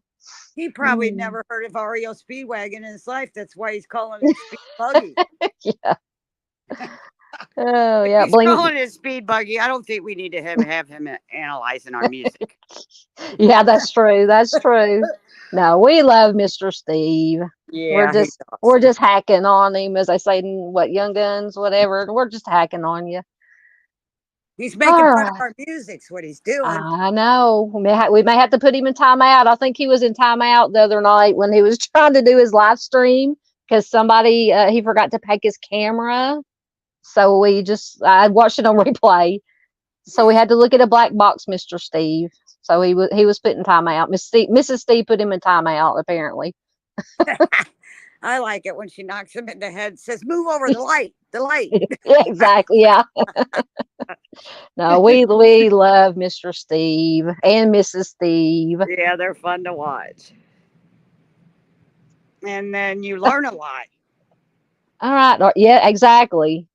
3-wheel walker. Come on, Arctic. 3-wheel walker. None of them were on walkers. Granted, they weren't doing, backflips or anything, but I don't think they even had to. Maybe a chair to sit in every once in a while. But how about the Rolling Stones? Yeah. Last time I saw them, they were really old, and that man was trying to run around that stage. It was hilarious. Oh my God! I think Keith Richards died like 50 years ago, and that they reanimated him or something because, good Lord Almighty. I know. It is funny though. Yeah. Okay. Good evening, and thank you so much. You're so welcome. Like I said, thank you once again to you, Miss Barb, to you, Arctic, everybody who was in chat, everybody's watching the replay.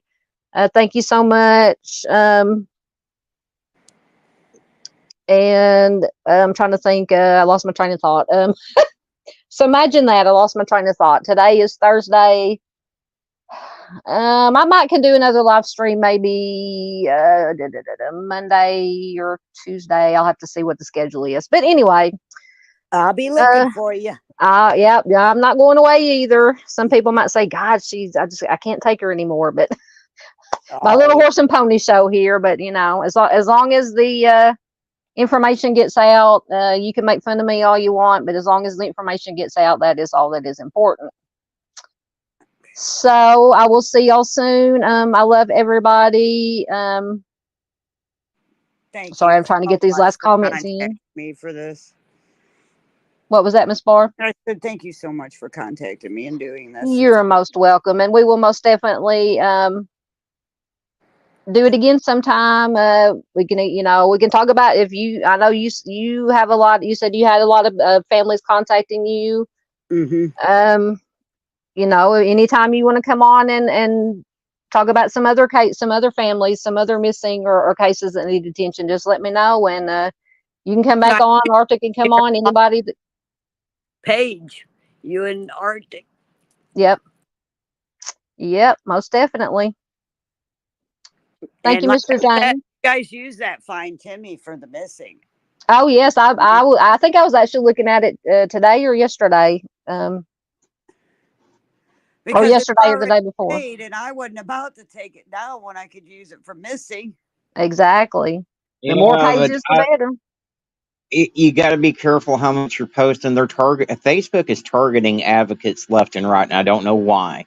But Really? I mean, accounts are getting suspended for like 5 days and everything else. They're taking down posts and claiming they're spam when they're just flyers of missing kids and everything else. So Yeah, I That remember when I was sucks. having problems, I called you and you said, I've had that problem before. I was glad. I thought something happened to my Facebook, but it was shut down for a few days.